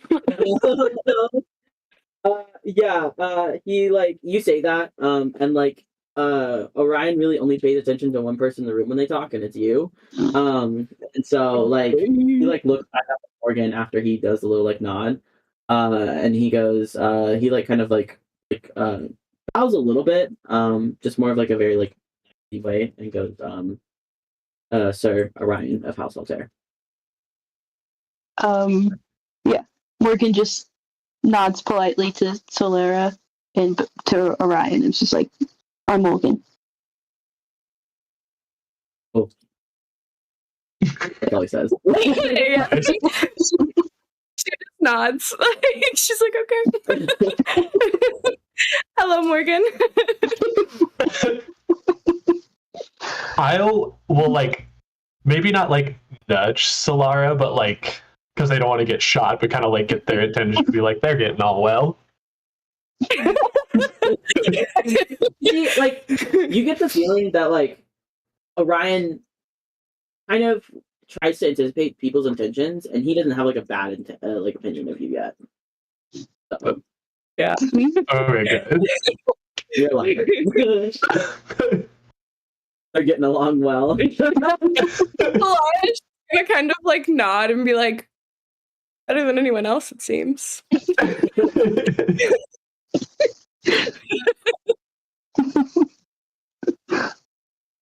Right, cookies. Any other last things? Make out, report me. I think the only person Io didn't introduce themselves to was Hebe, but we met before, right? Oh yeah, briefly at the casino. No. Yeah. I wasn't there. Oh. Yeah. You guys, the people who were at the casino, you do look around and like you're the only three people that like you know. Okay. Yeah, Io will introduce themselves to Hebe and like chat him up. You can try. Adam. Yeah, I will walk up and stick out a hand and be like, I'm Io. It's nice to meet you. Hebe, and I'll shake your hand. You introduce yourself as a doctor? Oh, that's a good point. Yeah, I feel like Hebe would be the type to do that. Right. Like Dr. Hebe. Cool. Yeah, so whenever Solara shakes your hand, you say like Your Majesty, she says doctor. Yes, Dr. GB, pleased to make your acquaintance. I will shake your hand and be like, a doctor and a criminal. Now that's a good time. Well, an alleged criminal.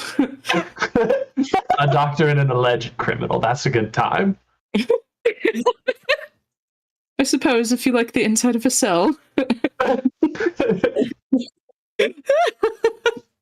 I can't say I do. I hope we can at least help you have a good time on Puck before you got to go back. I'm quite interested to see what your planet is like. Dusty. Yeah, so Lara's gonna be like very like she's going to like kind of like tap you on the shoulder, Io, and be like, at the risk of sounding insensitive, is there anything I should pack? What should I wear among your people?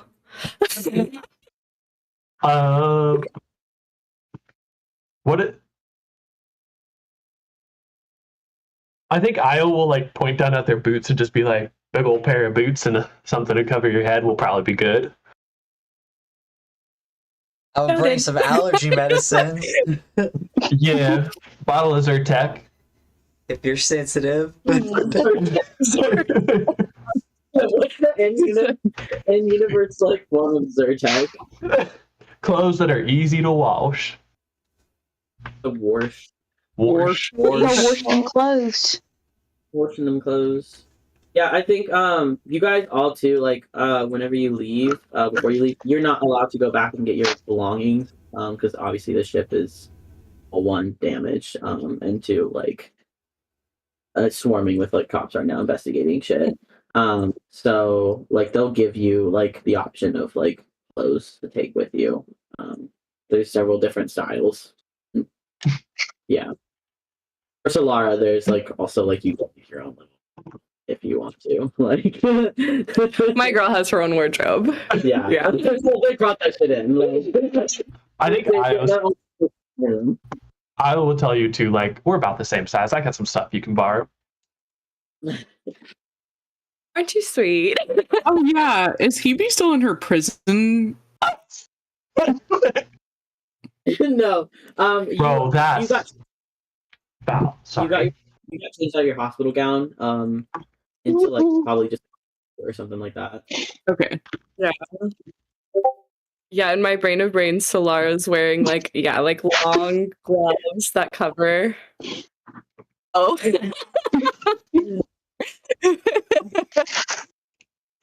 That is hysterical. All of us posted up in a hospital gown.